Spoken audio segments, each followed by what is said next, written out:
Introducing Pubcoin. Pubcoin is the rewards program for pub sports contributors. Regular chat contributors share their play of the day, POD, in the YouTube chat, including the phrase POD in their message. At the end of the week, the amount of units earned are converted into Pubcoins. Pubcoin can be used as reward points for prizes, shop discounts, and contests. Hey, what's going on, y'all? It's Mills here. Pub Sports Radio. Do you guys want to challenge the personalities here at Pub Sports Radio?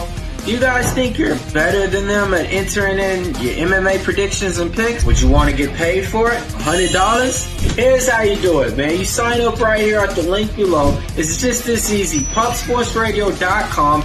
Enter your email. Pick your weekly picks. That's it. Oh, and you get bonus points if you can predict how they're going to win in what round. Every single week, a new winner's getting crowned. So every Saturday on Pub Sports Radio. So come on and check us out. You can win $100 just for signing up. Only thing you need to do is see if you can beat us here at Pub Sports Radio by entering your UFC predictions and picks weekly. Do it. I dare you. See you guys soon.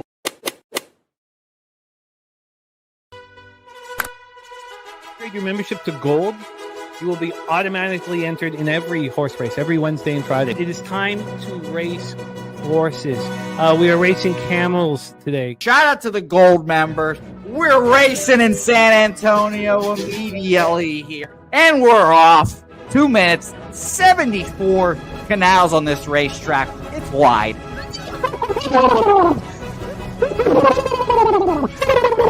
We're racing in San Antonio. Matt Wally moving forwardly. Jeff Slaughter in the mix as well. And as is Randall Sheffield, who's put that beautiful nose out front. But it's actually real grass here, Jimmy. Maybe Kentucky bluegrass. Oldie, no! There he goes. There he goes. Oldie in the lead now. K. Wolf falls back. The horses love it. Sometimes they stop and eat it on the way to the finish line. That's why your horses start so far in the back. Here. Oh, look at Nussflush Allen bursting out here. J-Dub in the mix. Rude Boy up here as well. Jimmy, take it away. There's Oldie. Oldie is moving to the front. We are past the halfway mark in our 2 mile. And there's Ricky Levy.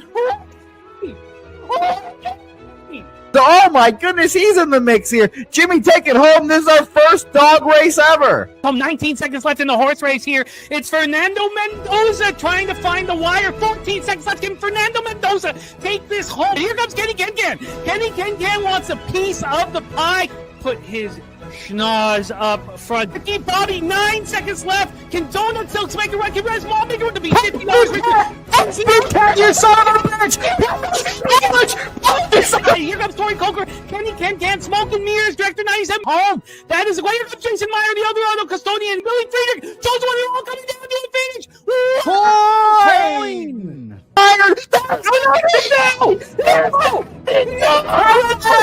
Nowhere! Oh no! Fanatical Jim!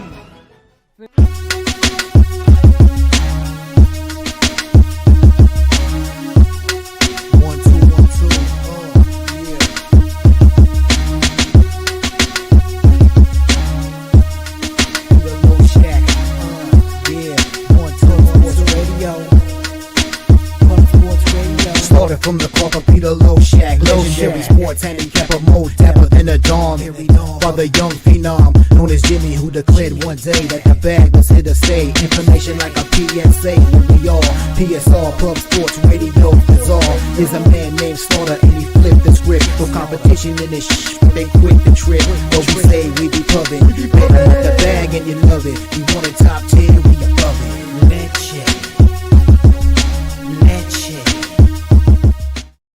What up, cappers, gamblers, punters, hustlers, low baggers? Happy Wednesday, October 29th to all of you. Thank you for watching Betting with the Bag right here on Pub Sports Radio. Pumped up to be with you guys here. The week begins on Medicaid Mondays, but here, this is the time of the week where I get just very pumped up because the work that goes into the Tuesday night show with Troy Bankroll Blitz is heavy. And when I can get past it and get through it, I start seeing the light. I start seeing the dollar bills at the end of the tunnel. And I start getting really excited about the week. To feel a bit of the heaviness, the weight off of me, and I'm ready to attack. And it's right here with you guys, where I'm at home, where I want to be, where I'm blessed to be, and very thankful to be. Thank you for joining me here. Betting with the Bag, Pub Sports Radio, Wednesday, October 29th. We got Justin McCelvy. He'll be rocking with us here. By the way, look at these records in NBA from the squad here. Wine time 9-6 plus 3.5 units. ROI plus 23.33%. Average line plus 104. Justin McCelvy. So wine time 9-6, 60%. Justin McCelvy 7-4, 63.6% plus 2.75 units. ROI plus 25%. Average line minus 104. I'm holding my own. I'm not quite where they're at. I'm 15-12 at 55.6% plus 1.32 units. ROI plus 4.89%. Average line minus 111. While the money is crucial, the confidence is more important than that. The trusting your angles, trusting your study, wanting to study, being inspired to study. That's what happens when you win, when you start struggling. And good God, did I needed the NHL last night. Sunday, I was just shook from Sunday. I should have swept the board last night in NHL. It was unfortunate. I took the Bruins first period, not full game. But the Flyers -1 pushed, Avalanche -1 plus 102 cash, Rangers -115 cash, Rangers -1 plus 146 cash. I'm going to be fading these Canucks every single game they play. Bruins first period plus 115 lost. Knights plus 131. Look, there's no team, even a team as good as the Hurricanes, can handle missing 3 of their top 6 defensemen out. None. 0. No teams. I think that's the first time I faded Carolina at home in 3 years. And look, they didn't fall apart until late, but there's no team in the NHL that can handle that. And so you have to fade Carolina. And it's not always going to work because Carolina is a very good hockey team, but it worked. And then the Lightning -1 plus 104. Lightning starting to pay me back. But again, I needed those wins so bad just so I can have some confidence in what the going on here. Truth Teller in the house. Great to see you, Truth. Steve G coming off a 12-5 night with the Ice Guys. I love to hear it. Aaron says going to be a trench battle in the FIU game today. Looking forward to talk about that. Saturated in the house. Great to see you, Spooner, Mr. Sparkle, Kelly McInnes, Big Scott, and Guillermo Zuterci. It is like somebody punched me in the stomach that I don't get to watch Sovereignty in the Classic. It's not fair. But that's horse racing. Horse racing is not fair. So we'll deal with it. But it's like someone punched me in the stomach. Can't watch the Horse of the Year race against older horses in the Classic. Sucks. But it's still the Classic. It's still Breeders' Cup Saturday. God, it sucks. Xavier Oliver in the house. Guillermo says, Mott says they plan on running again. Oh God. If there was like that, if there was anything else said by Mott, I would like if I can't watch Sovereignty run again, I would need to like go for a walk. Adam Lastman in the house. Irish King ready to get to work. Lex Steele, Tariq B, Cactus Black, Markel. What a great group. Look at Saturated. It's hit 5 parlays for over 4K in the last 48 hours. I love to hear it. Saturated, we're rocking in the Discord, man. We need you back there. 9 Legacy, Old E, BJ in the house. Great to see all of you guys. Thank you, Old E, my man. Thank you guys for joining us.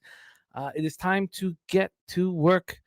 And I'm excited. I'm excited to be here. So let's get right into the National Hockey League. Look, it's ugly. I went 0-6 on Sunday.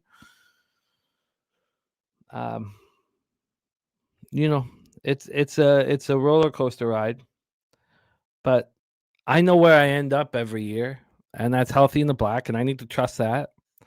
We went 5-1 yesterday, and I just need to trust it, not get discouraged.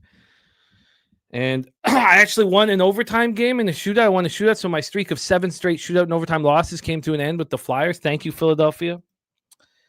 Cactus Black, I wish it was. I went 0-6 on Sunday. If I tweeted it out too. I posted it.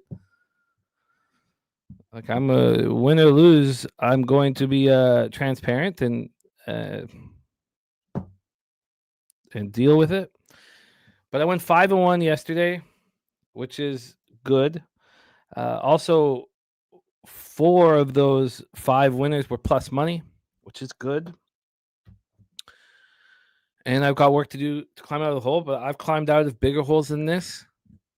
So we attack, and we can't really attack much today. Only one game in the National Hockey League. Let's get to it. Will Johnson in the house, the Godfather. Great to see both you fellas. Toronto Maple Leafs 5-4-1, 0-2-0 on the road. The Columbus Blue Jackets 5-4-0, 1-3-0 at home at Nationwide Arena in Columbus, Ohio. Caden Primo going up against Elvis Merzlikins here. Caden Primo, it's 2-0, but he hasn't looked very good. 3.46 goals against average, 875 a save percentage here.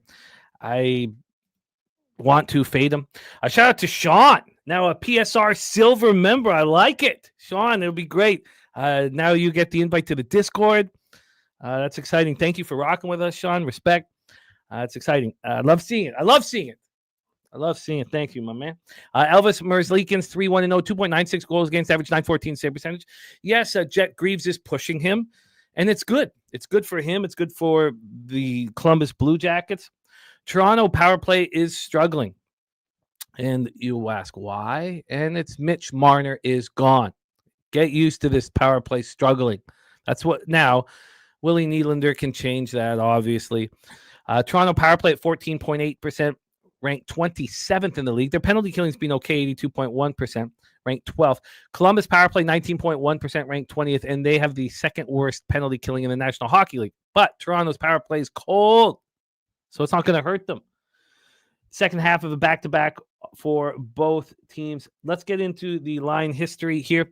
And for a standalone game, I do think it's probably worth us taking a peek at the cash flow, although I don't care that much about it. But a standalone game, if there's a ton of cash being put on the Maple Leafs, it's going to make the Blue Jackets more appealing. And I'm already very interested in the Blue Jackets. Here we see this line moving slightly towards the Blue Jackets. It opened up minus 110. It got up to minus 115 around 4 in the morning. Then there was buyback, and now we're back at minus 114. Overall, 4 cents of movement towards the Columbus Blue Jackets. Nobody wants to bet the Columbus Blue Jackets. So that's an appealing spot. This total is just climbing and climbing and climbing. When is this ridiculous? Over 6.5 at minus 128. The Leafs, I mean, look, I get if we go through the last group of games that each team has played that overs are cashing, but this to me seems egregious. And I would like to fade it. Now, second half of a back-to-back means heavier legs, means 2 things. They're still going to pinch. They're still going to be pinching on. It's just a little bit of less back-checking in my estimation. So if we look at this, the Leafs have gone over 6.5 in what? Every game this year, with at least the last 5, just 5 straight. So the Leafs have gone over 6.5 in 5 straight games. There we go. So that's why it's being hammered that way. And the Blue Jackets have gone over 6.5 in their last 2 games. Their 3 games before that, they did not. And their last 2 home games, they did not. And I think this is too high. Who do you think is going to dictate the pace in this hockey game, a second of a back-to-back? I think it's the home team. Blue Jackets are starting their short 2-game homestand. Let's see how many games in a row they've gone over. So listen to this. So this is about who you think is going to dictate all of this. First off, you have the Leafs who've played 5 straight overs, over 6.5. The Columbus Blue Jackets haven't gone over 6.5 in a home game all season long. So what the anticipation is, Caden Primo's in net. Goals are going to be scored. I think it's too high. I think this total is too high. Now, I didn't come in thinking that. Let's talk a little bit more about it. Second half back-to-back for both teams with travel. Leafs played in Toronto last night while the Jackets had to travel from Buffalo. Both teams won 4-3. Jackets won in overtime. Toronto won in regulation. Domi and Nyes each scored 2 goals in the Leafs game. Beat the Flames, who I don't think are very good. Domi stepping up. playing well. They outshot the Flames 37-29, so they expend a lot of energy. They're missing Chris Tanev, which hurts their defense. They're also missing Kalle Yarncroc and Scott Loughton, two centers that are very accountable defensive centers. Jackets coming up, their fourth win in 5 games, winning 4-3 in overtime at Buffalo last night. Miles Wood scored twice. That's his second goal in overtime. Miles Wood's 30-year-old journeyman who's earned all these opportunities, and it's nice to see him. Werenski and Chinnikov each had a goal and assist. That's their 4th straight road win. And Jet Greaves made 35 saves. They outshot the Sabres 39-38, out-hit them 23-13. So I think that the Jackets should be bet in this situation. And I'd be interested, just because this is a standalone game, to see where the cash is, which is something I don't usually do. So why don't we take a look here and see if Toronto is extremely public, because that would just, make it more and more appealing. So let's take a look here for this one, and we have 50% of the tickets, 74% of the cash on Columbus. Interesting. 64% of tickets and 81% cash on the over. Look, I don't think the Leafs are that good of a hockey team. I have their under 99, and I think it's 99.5 points. I'd have to double check that, but I have their under season win total. That's going my way right now, 5-4-1. This team hasn't won on the road yet this year. Why do we think they're going to be able to do that? You know what? This is Blue Jackets and the under 6.5. I guess what it should be is Blue Jackets and the Leafs team total under. I think that's probably what it should be, because Caden Primo, if this score ends 5-2, would that be that big of a surprise? It's 4-2 Jackets. The Leafs pull their goalie. So with that being said, I have to decide whether it's a team total under on the Leafs, which I think is probably the best way to handle this. The Leafs team total under and the Jackets money line. I thought that after talking about this game, I would be on the Jackets money line, and this just cemented everything for me. Will Johnson saying Leafs are not that good. My guy Johnny Redbeard in the house. Anybody else moving here on this game? Irish King, Toronto money line. Matthews anytime goal. Nylander assist. Irish King says Primo feeling good. Stolarz is shit. I don't think Stolarz is that good, but he certainly has better numbers than Primo. Not much better. You're right. But Primo's 875 save percentage, 3.46 goals against average. If he kept that going through this year, he'll be sent to the minors. You could say the same thing about Stolarz. That's fine. Jay Kopp on both teams scored 2. Nyes, Tavares 1 point each at plus 140. So that's the plan. That is my plan. We also have our guy Matty Ice in the house. We have Gorky moving on the Blue Jays plus 140. It's great to see all of you guys. Thank you for joining us. And shout out to Sean, now a PSR Silver member. So that's the plan. Will Johnson going to sprinkle on Blue Jackets money line? Let's just see very quickly before we get into NBA, which I'm very excited about. Let's just take a quick look at what exactly this will be here. The choice. So look at this. The under 6.5 plus 105 here, which means I can get a better line elsewhere. Should I respect the market here? And I don't think I should. And I could build. I could build it'd be too expensive to build a 7. So that's fine. Let's just then take a look at what the team, because that's a pretty nice number. Under 6.5 and plus 105. That is very, very appealing. If I want the Leafs team total, I have to take an under 3. I'm not going to pay for the 3.5. Okay, take the 3 at plus money. So I guess looking back at this, I guess it is the 6.5 at plus 105 that's more appealing than the Leafs team total under 3. But if the Leafs cash their, I need to think about it a little more, because obviously the Leafs team total under 3 correlates with the Jackets money line. So I'll need to think about it a little bit more. There we go. We have Charlie Charms, Cheshire Cat saying Leafs, Columbus Blue Jackets games get kind of out of control. I think the difference here is Elvis Merzlikins. And we've seen a difference with Columbus at home. I don't need to talk about it anymore. I just got to decide between Leafs team total under and the full game under 6.5, which I will do. And I'm also going to be on the Jackets money line. Triple 07 is on the Jackets first period team total over 1.5 at +275. Wow, that's a big score for you. Go get it. And Saturday says dropping my place in the Discord today. I love it. Okay, well, let's move on to NBA here on Pub Sports Radio. We have two guests joining us. Our first guest is ready to rock an excellent start to the season here on our show. 9-6, 60%, plus 3.5 units, ROI plus 23.33%, average line plus 104. Please welcome from Los Angeles, California, the star of the tailgate, the star of walk-off wagers, and the star of betting with the bag on Wednesdays and Fridays, our guy, Wine Time Sports. Wine Time, what's good, man? How are you? Jim in the bag. Happy Wednesday to you, my guy. I'm excited. We've got a nice NBA card we're going to talk about. We've got a couple slate of games that we're going to talk about in college football later. Got some games for Saturday. And can't forget, guys, probably the biggest game of them all. Game 5 of the 2025 World Series, Toronto Blue Jays, LA Dodgers. It's been a hell of a series, man. I'm excited to talk about it. I'm excited to watch it tonight. 5 o'clock over here on the West Coast for start time. I'm looking forward to it. After this game in LA, it's the next two are in Toronto, correct, Jim? That's correct. Yes, sir. So I'm looking forward to it. I think we might see all 7 games in this series, so I'm looking forward to it. But I'm excited to talk this NBA card because, we're rocking and rolling the NBA. It's been a good start for us. Haven't been betting NBA every single day either to start. Been doing it about 5 times a week. I didn't do anything yesterday in the NBA. Didn't really like a lot. And just picking our spots, and we've already picked 4 spots that we like today, and there's 2 spots I have circled that I'm excited to talk about. I'm looking forward to it. The squad is off to a strong start, which is very important, just having confidence, trusting your angles and attacking the market. And that's where we are. You are 9-6 plus 3.5 units, ROI plus 23.33%.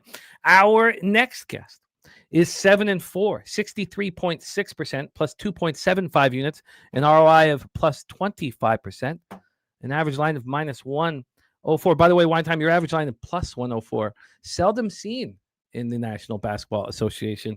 But the focus is on the ROI, not the average line, but an impressive average line.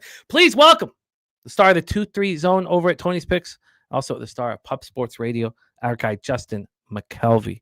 Stacks, stacks, stacks, stacks, stacks, stacks, stacks, stacks, stacks, stacks, stacks, stacks, stacks. Justin, what's good, man? How are you?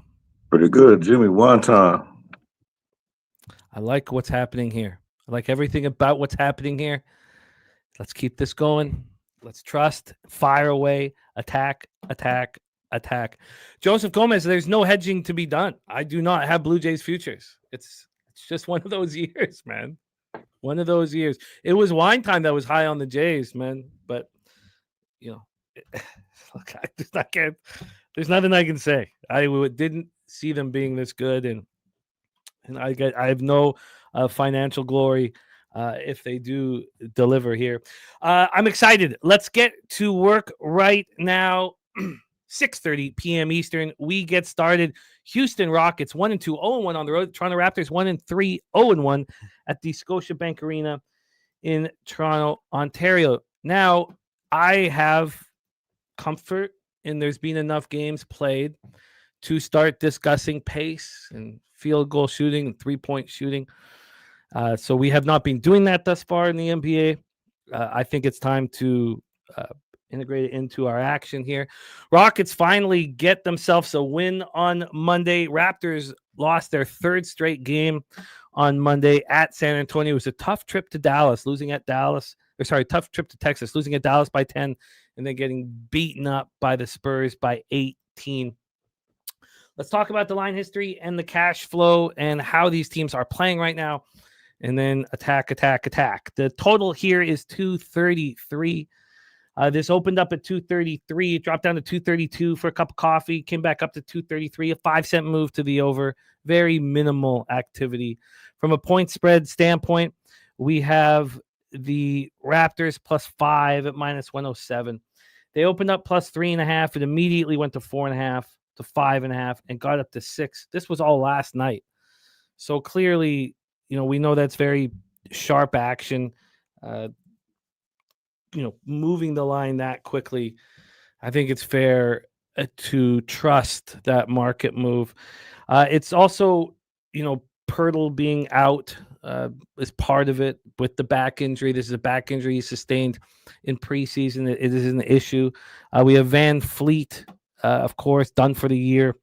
And then Finney Smith also dealing with injuries. So Amen Thompson, KD, Jabari Smith, Sengun, and they have Steven Adams in the expected lineup. But we know by watching the Rockets that he is no longer in that starting lineup. Let's talk about the situation. Right now, Houston is playing at the slowest pace in the NBA, 95.22 possessions a game. And I expect to cash unders with this basketball team. And the only times I've not got them is because they've gone to overtime. Now, they went over against Brooklyn. They put up 137, but Brooklyn is a mess beyond comprehension and could be one of the worst teams we've ever seen. The Rockets are shooting 46.8 from the field and 39.8 from three, so they're shooting very well despite the slow pace. Toronto is flying up and down the floor, 106.63 possessions a game. The fastest paced teams in the NBA right now are playing faster than we've ever seen them play. The Raptors have never been this fast. Ranked third in the NBA, 50.7 from the field and 35.9 from three. Let's take a look at the cash flow here for our first spot on the board. 72% of tickets on Toronto and 66% of the cash, and yet this is a pretty strong move towards the Rockets. 60% of tickets on the under, 65% of cash on the over. And Toronto is a city that KD likes to come to. We look after KD, got blunts ready for him. Any club he wants. He's got hookups throughout Toronto. He likes coming up here. We like having him. Rockets won for the first time in 3 games, as I said, 137-109 over Brooklyn. KD went for 19. Eason led the team with 22. Sengun for 21. And we saw Udoka make the lineup change. Okogie replacing Steven Adams in the 5. Go smaller. Be more defensive oriented with the realignment. So we saw them slow down Brooklyn, but we also saw them score a ton of points, which I'm not sure how much emphasis to put in. Okogie went for 10, got a couple steals. Adams went for 4 points and 8 boards. The Raptors don't look very good, and now they have no Jakob Poeltl, who would very much help against Sengun. 2 points, 2 boards, 1 assist, 1 block in 24 minutes. And we don't expect him to be in the lineup. RJ Barrett went for 25, and we saw Colin Murray Boyles show a little bit about why we picked him 9th overall out of South Carolina. 19 points, 3 steals, and a block. He missed the first 2 games with a forearm injury, and he does bring spark to the squad. Let's go. Game 1 of a big, beautiful NBA card for us. Wine Time Sports, Rockets, Raptors. What are your thoughts? You're muted, my man. Yeah, this is a good game here, guys. A game that I'm already moved in. I paid a little bit of juice on this one because I wanted to get that 5. I was too late. It was 5.5 everywhere, guys. But I'm on the Houston Rockets. I'm on the -5, -120 here. Paid a little bit of juice. Yeah, you mentioned it, Jim. Rockets coming off their first one of the season. I do think that the Brooklyn Nets might be one of the worst teams we may ever see in the NBA. It's atrocious. Don't know where we're ever going to find value on them. I don't know what games they're going to win, truthfully, 4 quarters. They'll get some wins, but Rockets, I think it's a good get-right spot for them, taking a couple losses on the chin. That first game in overtime to OKC, that was a really good matchup against the champs. Heading over to Toronto. You mentioned it, no Jakob Poeltl. I don't know who's going to guard Sengun. I don't know if they're going to have an answer for him down low. And if he wants to kick it out to any of these guys on the outside, we know KD's going to make his shots. And I just think this is a spot where we're seeing. I mean, I'm so glad I've officially moved over to the Wager Talk site for numbers and stuff because, yeah, when I'm looking at it from this market, it's telling me right now that we have 72% of bets on Toronto and 66% of the money. So roughly 28% of bets and 34% of money on the Houston Rockets. And it's only moving towards them, I feel like, at this point. I think we're going to see 6s eventually because we're seeing some 5.5s right now, -113, -115 at some spots. So it's funny, though. You look at action, it tells you the exact opposite. It's telling you 23% of bets, 36% of money on the Toronto Raptors here in this spot. Since I've been trusting Wager Talk's numbers, I've actually been doing a lot better, and I am moving on the Rockets here. I just think people are coming in and hammering Toronto. I'm a little surprised. I mean, it is in Toronto, and I get it, and they do have some guys. I mean, you look at their starting five, damn near 4 of them are averaging 20-plus a game. That's probably what we're going to see out of this group all season long. It's the bench where I think I'm going to worry about this Toronto Raptors team, but I think their starting five is solid. They all got all kinds of guys that can score. I just don't think this is a good spot. I think this is a rocket spot. They can probably beat these guys by double digits. Seeing, 72% of tickets on Toronto, like it just, I'm a little surprised at that, quite frankly, but I'm going to move on the Houston Rockets here at the -5, paid a little juice at -120. I think they win this game by double digits. I wanted to get that 5 though, just in case it does end around like a 5 or 6. I can get a push with the 5. I just didn't really want a 5.5 here. I wanted that 5, so I paid a little bit of juice. Mark me down here. First bet of the day, 3:30 start over here on the West Coast for this game. This is going to be, I'm going to be excited for this one. Justin, take it away. What do you think about this one? Yeah, I'm not on the side on this game. I don't really mind your Rockets pick. I'm not on either side. I like this early in the season. I like this Raptors team, and a couple things Jimmy said. One I liked, and one I just didn't like. But this Raptors team is playing extremely fast, extremely fast. And back at home, especially at home, they're playing fast. And this Rocket teams are not playing that fast. They're going to try to slow teams down, but I don't think you can slow this Raptors team down. And then Rockets, I feel like, even though they beat up the Nets, they're not looking at it. They had a little, I ain't going to say it wasn't a players' meeting before the Nets game, but I feel like they didn't like the way they started. They needed to reboot before the Nets game, and I think that momentum is going to carry over. But what I'm on the over. I'm on the over 233.5. Yep. And even though these are different teams, and there's not much data, but if you go back to last year, 6 of the last 8 meetings have gone over in these meetings. I loved how fast this Toronto Raptors team play. I think early in the game, I expect the Raptors to keep it close. I wouldn't be on the first half of full game. I do see the Rockets pulling away. I just haven't got there because I don't know. I just like this over so much. I don't want to take away from how much I like this Rockets. I got a flat 230 at -112 at Bet Rivers. My fault, 233. My fault. I was going to say, wow, that was a great number, Stacks. Yeah, no, 233. My fault. No, that was 112. So let's discuss this a little bit more.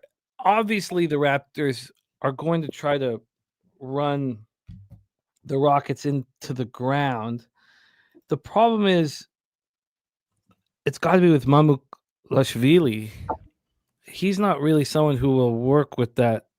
Maybe it's not. Well, I'm sure he'll play quite a bit, but maybe they'll move Barnes to the 5. I mean, he's capable of doing it. It's not really where we want him, but he's gotten quite a bit bigger. Shoulders are bigger. But yes, they're going to try to run the Rockets in the ground.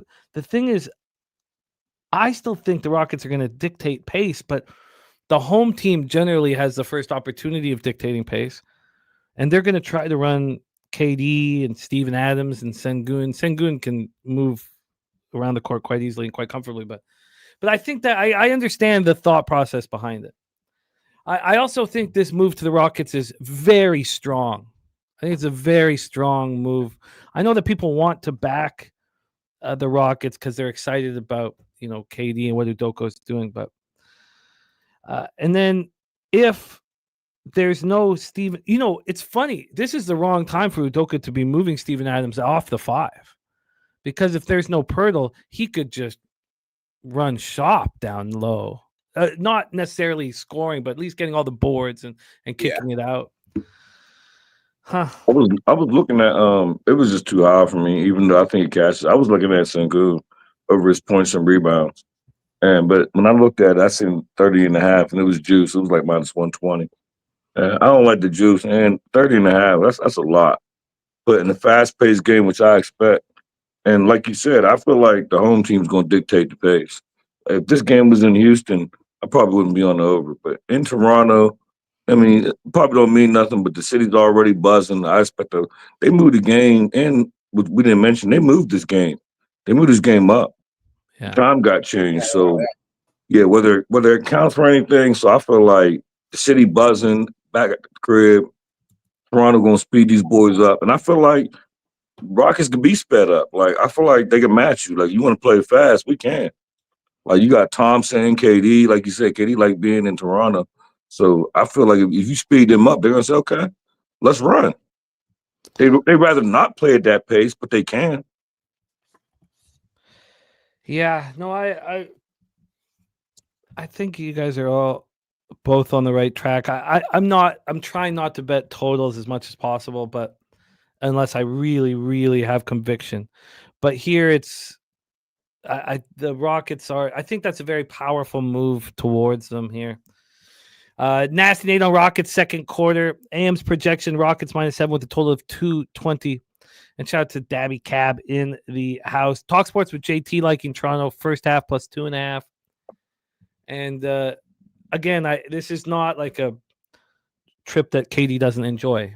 He likes being here, especially when it's not freezing ass cold. Okay, I'm going to saturate leaning to the over first 10. I think I'm going to join you on that Rockets spot there. Getting that 5, I think, is important. Rockets are talking. I mean, Udoka knows they need to win now. Like they've got a level of urgency that you don't usually see this early in the season. Let's roll on. Next spot on the board, we have the Cavaliers, Boston Celtics, 7 p.m. Eastern. Cavs 3-1, 2-1 on the road at the Boston Celtics, 1-3, 0-1 at home at TD Garden in Boston. Cleveland is playing at the 9th fastest pace. When has there ever been a 104.38 possessions a game be 9th fastest in the NBA? That's usually the fastest or top 3 at least. Cleveland running fast, playing faster than we expected. With all these injuries, it doesn't really make sense, honestly. 47.6% from the field and 36.8% from 3 to start the year. Boston, 28th fastest pace. They're playing at 96.75 possessions a game. That's the spot that we're used to with them. They're not shooting the ball well at all. 44.8% from 3 and 44.8% from the field and 31.9% from 3. Cavs have turned it around. They've turned it around. When they turned it around at Brooklyn, they lost at New York. Remember to start the year, and they did not cover at Brooklyn. But we cashed them first quarter and first half, and then they sort of failed to menace Milwaukee. They beat at home 118-113, and then on the third game in 4 nights, they win 116-95. This is also the third game in 4 nights because that win against Detroit was on the second half of back-to-back. It was very, very impressive. It was a very impressive victory for the Cavs, and Detroit's very angry, and I expect that we're going to take advantage of that. But Spider stepped up in a huge way. DeAndre Hunter was making Cade Cunningham's life hell. It was very impressive. I mean, you're going out there with really, no true point guard. I mean, unless you think that Sam Merrill is a point guard. So it was very, very impressive work from the Cavs, and which is what we come to expect from them, hard work and character type games. The Celtics finally get a win, 122-90 at New Orleans. So there's no rest advantage here. They've all played the 24th, 26th, 27th, and 29th. They're both tired basketball teams. They're both dealing with travel. There's no advantage here. If you want to give a slight advantage, it's still travel. It would be to the Cavs, who at least had one home game in there. So let's take a look at the line history and the cash flow and then move to our experts here. We have Boston +3.5 at -110. They opened up at +3.5. This got up to 5. So we had a similar move that we saw in the Rockets game, but the Rockets have only gotten stronger, and there's been heavy buyback on the Celtics back down to a 3.5. When we get to the total here for our game 2 on this big, beautiful NBA card, we have a 234. It's -115 to the under. It's open at 233, dropped down to 231.5, up to 234. So we've climbed 1 point. And when we get to the cash flow here for this one, 62% of the tickets and 77% of the cash is on the Cavaliers. I think this buyback is extremely interesting.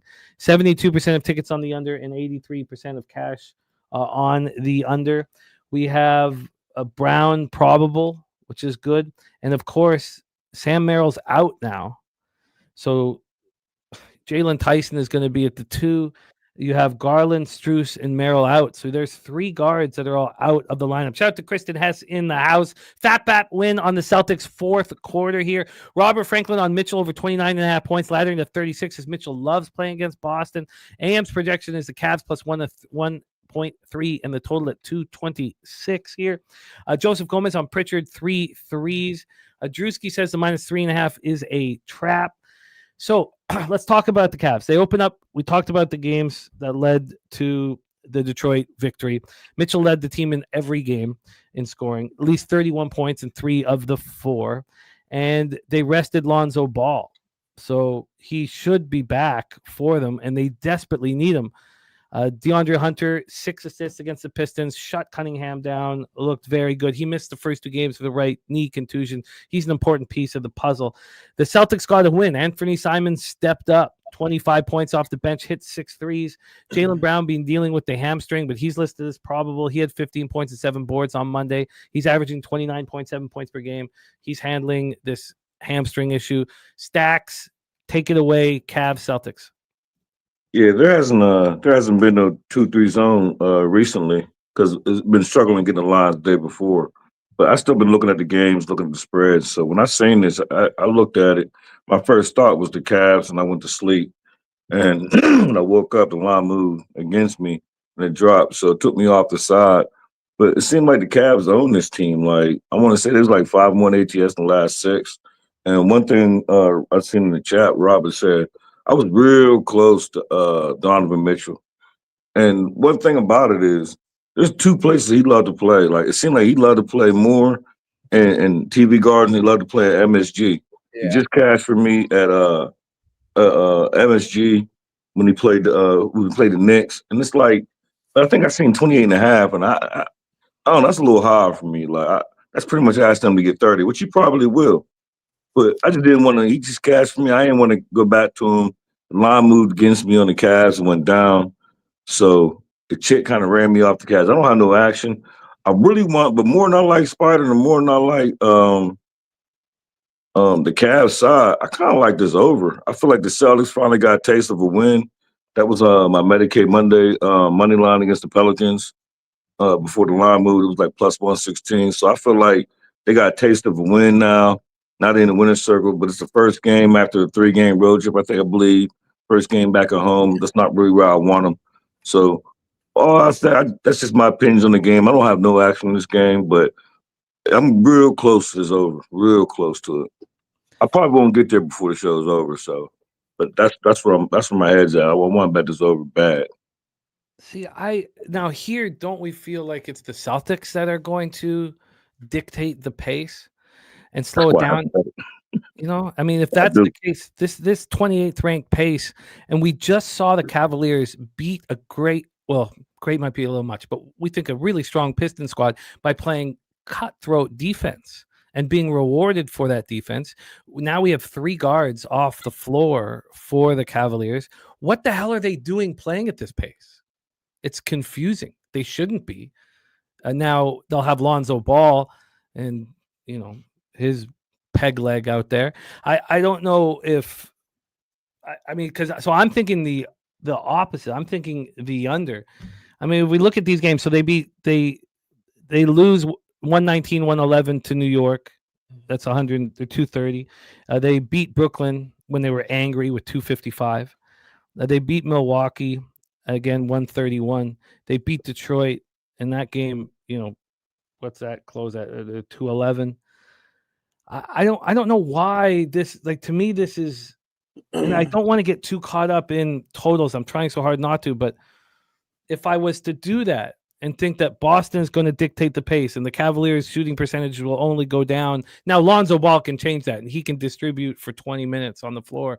But when he's not on the floor, the Boston Celtics are not shooting the ball well.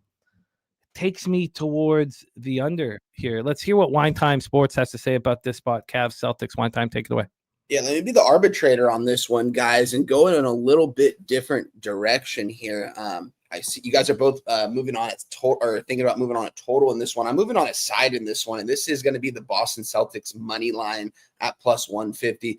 Listen, guys, I mean, it's crazy to think that at this day now that the public is coming in and taking the Cleveland Cavaliers. I mean, it might be the Sharps, but I mean, it's clear as day as that everyone's coming in and hammering the Cavaliers this season. It was the same thing against the Pistons. I mean, all the money was on the tickets and money were on the Cavs, and they took care of business in that one from what I remember in Sunday's matchup. This Cleveland Cavaliers team is tough, guys. They do have the best player on the court in Donovan Mitchell. He is better than Jaylen Brown, in my opinion.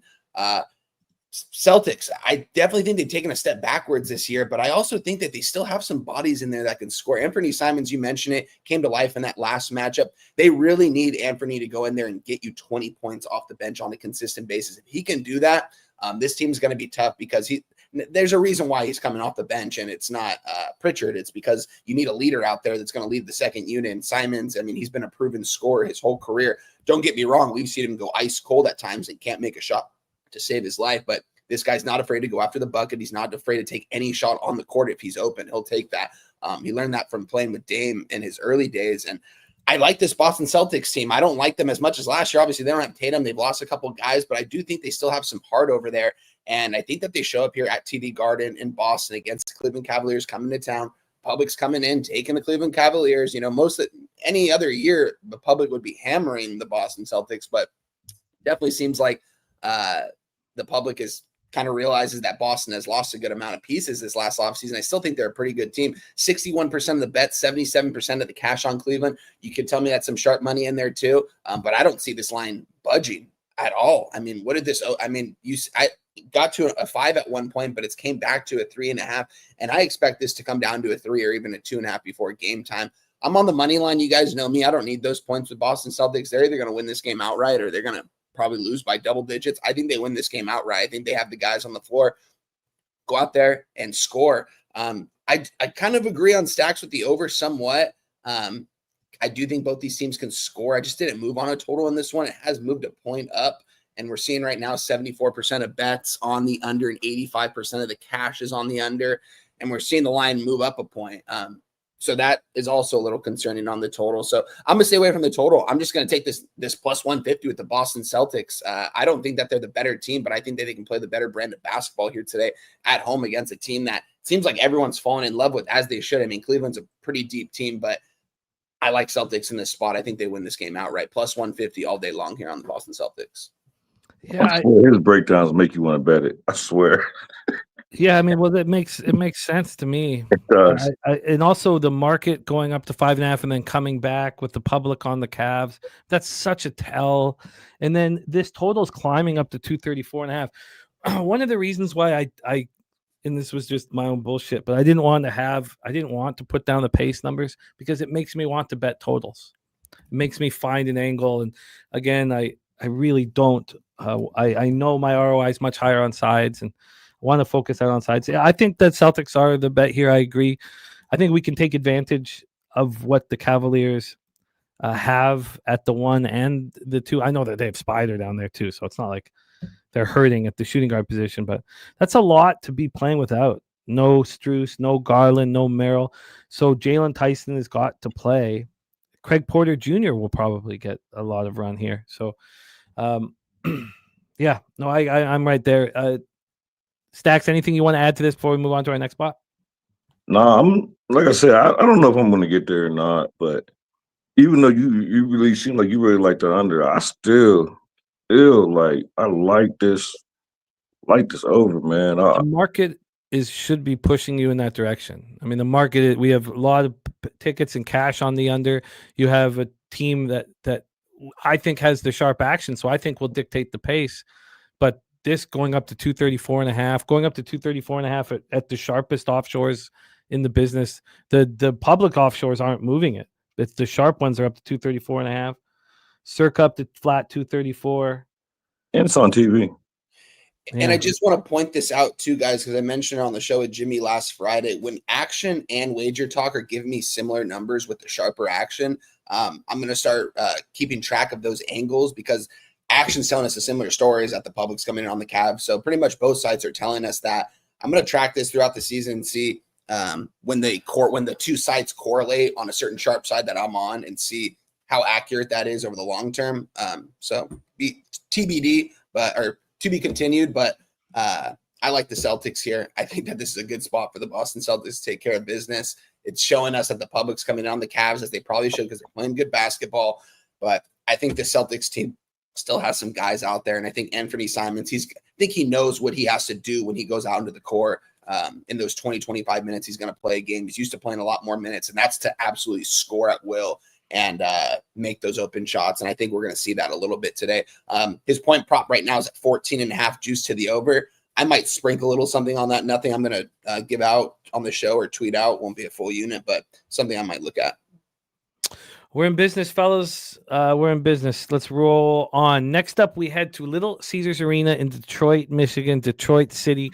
Orlando Magic 1-3, 0-1 on the road at the Pistons, 2-2, 1-1 at home. Orlando is an absolute mess. They're playing at 104.88 possessions a game.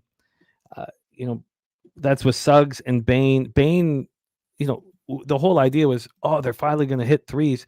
They're shooting 29.1% from three. It's exactly what they did last year, and it got a little bit worse as the season went on. Detroit also struggled from three last year. They're doing the same. They're shooting 32.8% from three. They're running 102.38 possessions a game, 13th fastest in the league. Again, that is a very fast number for middling, ranking 13. 42.8% from the field. So we have, the Pistons shooting a little bit worse than the Celtics right now. Pistons are shooting bad. Orlando's hitting their twos, just playing like trash from three. And Orlando's on the first of a back-to-back. They play at Charlotte tomorrow. Now, Charlotte's a better team than we're used to. Orlando's lost 3 straight. They're coming off a 136-124 loss at Philly. That was their first road game of the year. They didn't start out well at home.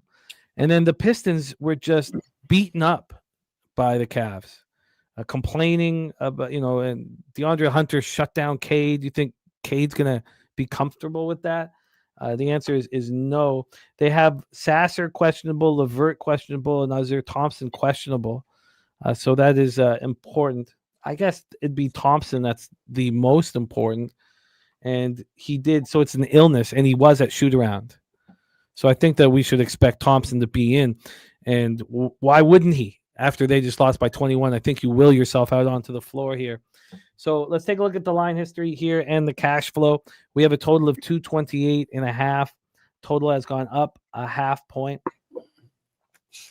Here we go.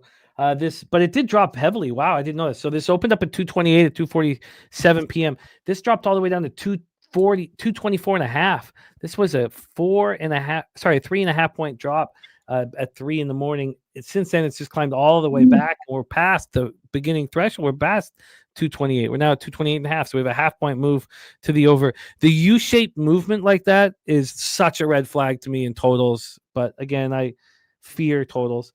We have the Pistons here who've gone from favorite to dog. The Magic opened up at +1.5. They moved to -2 last night. That's not rec action. That's moving it from 2 p.m. to 7 p.m. the night before a game. That's a big move. And now we're right back at the 2. I mean, they're telling us that there's real issues here with the Pistons. I'm a little shocked. Shout out to Razor Sharp Picks in the house. Matty I says this line has kept me off betting Detroit. Yeah. That's a very, very interesting move on the first of a back-to-back. Now, the one thing that we know, and it's something I don't put too much stock in, honestly, but the Magic have the Pistons number. But this is a different Pistons team now. Magic have beat them 8 of their last 9. But, man, the Banchero goes for 32. Orlando shoots 54.9% from the field and loses. They gave up 130 points or more for the first time since January 29, 2024. And maybe we should just get used to it. Tyrese Maxey and Edgecombe went for 69 points and 15 assists against the Magic. And that's unacceptable. Pistons just turned the ball over 26 times. Cade Cunningham scores 12 points and commits 5 turnovers. Isn't this when you run to the window and back the Pistons because we know they have heart and we know they have character? Well, the market is telling us that it's a mistake to do that. And I find it impossible in basketball not to trust it and respect it because we know the public takes a bath in this sport. Not every day, but they take a bath overall. Wine time, take it away, Magic Pistons. Really interesting game here, Jim, because, I was just going to bring up the fact, we're seeing, this Detroit team, we know that. We like this Detroit Pistons team going back to last year. I like them going into this year. But I think you hit it right on the head. I think the books kind of know that they're going to have some issues here tonight. coming off that loss. Now Orlando's coming into town. Orlando, I mean, 61% of the bets, 76% of the cash coming on Orlando. It's looking like that's sharp money. It's looking like whoever's hammering this game early on in this day, it's sharps coming in and moving this, because Orlando was what, a +1, +1.5 last night. Seen them at -1.5 this morning when I woke up, now at a -2. I don't know how we don't back the Orlando Magic here. I like this Orlando Magic team. I know they've kind of struggled a little bit, but maybe the books are telling us a little bit something here, guys, because to me, I would think that the public would be on Detroit here in this spot, coming off that tough loss. Orlando, coming off 3 straight losses, 1-3. Didn't think this was a team that a lot of the public was really going to be humping on in the beginning of the year, thinking that this was a legit team. I do like the guys. I like their starting 5 over there in Orlando. I think this is a good spot to back Orlando on the -2 side. Wanted to talk this out with you guys. I'm curious to see what Stacks is going to be on in this game, because from an X and O standpoint, I would probably tell you Detroit's a better team, but not by much. And I think the record of 1-3 Orlando, I think that they're probably desperate for a win here going on the road to Detroit. Little Caesars Arena, this place should be packed, but I like Orlando today, guys. I don't know if I can pull the trigger, though, because it doesn't necessarily correlate for me. But maybe it does, because even from an X and O standpoint, I think this is a pretty even. I think this line is probably right where it needs to be. I would probably have Detroit as a -1, which is a 3-point difference here. And the fact that Orlando's a -2, I think the books are telling us that they're going to want Detroit money to come in throughout the day, because they haven't seen too much of it yet. Make it a little more appealing to back them as a dog at home. I'm not going to back Detroit here. It would be only Orlando on the -2. This could get to a 2. This could get to a 2.5. I mean, I'm seeing -2s at -113 right now. I'm seeing -110, but it's early on in the day. I think we might see the Pistons even close at like a +2.5 or +3, and I don't want them in that spot. I think there's gonna be plenty of times we can back the Pistons this year. This just isn't a game where we can back them. It's Orlando or pass. I will most likely move on this game, guys. I want to let the market marinate a little more. I want to see the public get a little bit involved as the day goes on and see where this line goes. I'll still take it at a 2.5. I might even mess around and just take the money line at like a -135 if it gets there. But I like Magic here. I think you mentioned it, Jim. The market is, in my opinion, everything in the NBA. I mean, it really tells us a story if you pay close attention to it and keep close tabs on it. I think they're telling us that Orlando Magic opening up as a dog, now being a favorite on the road against probably the better basketball team in Detroit. It's telling us something. I like Magic here. Can't move on it quite yet. I want to see the market marinate. I'm curious to see what my guy Stacks has to say about this one too. Yeah, I'm interested too. Let me just add that I can't back the Magic. I'm not going to fade Detroit after getting embarrassed like that, losing terribly, in the coach, saying all the right things, the players saying all the right things. I can't do it. But I can't bet the Pistons when the market is saying, look, if you want the Pistons, please bet it right here and we'll give you plus money, and flip it from favorite. So I have to stay off the spot. Stacks, take it away. Yeah, I could bet the Magic for you, Jimmy. I already bet it. I bet it at -117 money line. I seen it yesterday. They was dogs, and I was studying it. I got -117, but I'm willing to take whatever you can get now. I don't think 1.5, 2. I don't think none of that's going to be an issue. I feel like after that loss to the 76ers, I feel like it's early right now. Everyone's quitting on the Magic. Everyone is real down on them. And don't get me wrong, I'm not high on the Magic by no means. Like, Hawks gonna win this division. Everybody know that. Everybody. So just throwing it out there. Like, everybody in the world know that. So, but I do believe in Magic today. I love the spot. Actually, if you could get whatever you could get me for like a +105, I'll take for this Magic spot. This is like my side of the day. Like, I love this play. It was gonna be Stacks, but I'm trying to stay away from size for our Stacks. But I like this play so much than hearing what you said about the market. Like, I don't, when I cap, I try not to let that affect me. But just hearing that, like, it's weird because when it's in my favor, only when I come on Pub Sports, it motivates me, but it doesn't scare me when it's against me, if that makes any sense. It probably don't, but that's just the way my mind thinks. But I love the spot for the Magic. I know a lot of people not going to like it. And, like, this will be my I know play today. Like, whatever you can get me for plus money is what I want. I can get you -2.5 at +107. Yeah. I'll take it. -2.5 at +107. Very, very interesting spot. I don't know if I'm going to move on this. Hearing everyone in the chat right now, Jim, we got some sharp people in there. And my guy JT, he's on Detroit. I got my guy Stacks on Magic. I feel like me and Stacks might be on an island here with the Magic. I don't think I've heard anyone say Magic in the chat. Nobody gonna want the Magic today. Which is crazy because when you look at the market, you'd think that it's got to be some sharp people that have came in and hammered this then, because, I mean, seeing almost 70% of the tickets, let me just refresh, 61%, not almost 61% of the tickets, 76% of the cash on Orlando. I would have thought we'd hear more like Orlando love. I think it's clear that maybe this game hasn't been heavily bet yet, and a couple people have probably been hammering the Orlando Magic. I think I'm going to stay off it right now. I'm going to wait. I won't move it on the show. I'm going to let the market marinate, but I'm with Stacks on the Magic. Two of my homies from the street, I woke up to with hammer signs of Pistons hammer. I'm like, y'all tripping. Like, y'all should, like, y'all bugging. Like, I think this is a clear spot. I thought it last night. I slept on it, and then I woke up this morning, and I really wasn't mad that I missed a little +1.5 or plus. I think I seen +1. I wasn't even mad. I just feel like this is a spot, second game of the road trip. This Pistons team, I ain't gonna say they suck, but I don't think they're like that. I think, the years that we've been cashing Pistons as a dog, I think K can't do it by himself right now early in the season. He needs some more help. I like Bankero. I think he's a dog. I like this Magic team today, but just today. Like, I ain't gonna be on them tomorrow, but today they're gonna pay the bills today. And I don't mind being on the island. I expected that. Oh, if they deliver the goods today, I'm gonna want to fade them at Charlotte tomorrow. Absolutely. Yeah, this is very, very interesting.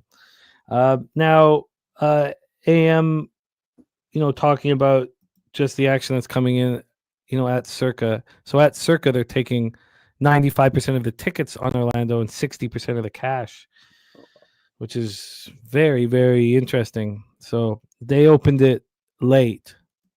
So they opened it at 10 p.m. last night. So it's an interesting angle. I don't think there's anything wrong with focusing on one book, but there's nothing wrong with that, especially if it's Circa. If that works here. This one is gonna have to be a stay off spot. So if you're the free bet, like you always say, I gave you $1,000, and so I'm going to the bathroom. You go to the window. Who you putting it on? I would trust the fact that this went from dog to favorite overall, and I wouldn't I wouldn't focus on what Circa has done, but I can understand, why he's doing that. So for Circa opened up Orlando at -1. They started showing us the numbers that 93% of the tickets and 67% of the cash at 9:13 a.m. Were on Orlando, and they moved it 1.5 points. So then that dropped in cash to 60%, and they moved it back 0.5 point to Detroit. So I still think that they're moving it in Orlando's direction, and it doesn't make sense to me that they're moving it in Orlando's direction because the Pistons are an angry group. So you don't think Orlando mad? I don't. I think they just don't have it figured out yet. Like everybody was on the thing was everybody was on Orlando against Philly. It was like 4.5, went up to 5.5. And if you count the spread involved, they got smacked. Like they lost by single digits, but it was a favorite. And they let Philly and they let Maxey and VJS come go crazy. Like I just feel like they mad too. And I said that wrong. It's 95% of the cash, 60% of the tickets. So they moved it back 0.5 point. They still moved it 1.5 points in the first 11 hours it was available. This is one of the games I want to bet it again. Like I want to find another angle to get to the Magic. It's what the Magic did against Philadelphia is very confusing. They shoot 54.9% from the field, and they lose by 12. They don't defend at all. The Sixers guards go bananas, and the Sixers only turn the ball over 7 times because they're not being pushed. It's just, I'm going to let this one go, but I personally would trust that the opening line was right, and the opening line was the Pistons as the favorite, and it's not anymore. And I would trust that. I would trust what happened from 2 p.m. to 7 p.m. because we know those aren't rec gamblers. So I think I would, if it was that situation with 1,000, I would go up against my thoughts that Detroit's going to bounce back, and I would bet the Magic because I trust the books more than I trust my gut and my thoughts and my X's and O's. I'd like them to correlate here. T-Mac is moving on the Raptors and Boston and Utah. Says, let's have a day. We like that Boston. That's a nice number at 4.5 there. Let's roll on. Shout out to Fat Wally in the house. We have Justin McCelvy moving on Magic minus 2.5 at plus 107. Both of my guests here are hitting over 60% in this young season. Both ROIs over 20%. And I'm pumped up with what they're delivering. We move on 7:30 p.m. Eastern with Atlanta Hawks 1-3, 1-1 on the road at Brooklyn Nets 0-4, 0-1 at home, Barclays Center in Brooklyn, New York. You know, it's fascinating how we look at things differently and focus on different things. I think that there's nothing wrong with what AM is doing at all. And I want to make that clear. Focusing only on Circa, seeing what they do and making his decisions accordingly. There's nothing wrong with that because Circa's a sharp book. So, but I don't do that. And I'm going to start keeping more of an eye on what's going on over there. Here we go. Barclays Center in Brooklyn, New York. Let's go into set it up first. Hawks are floundering right now.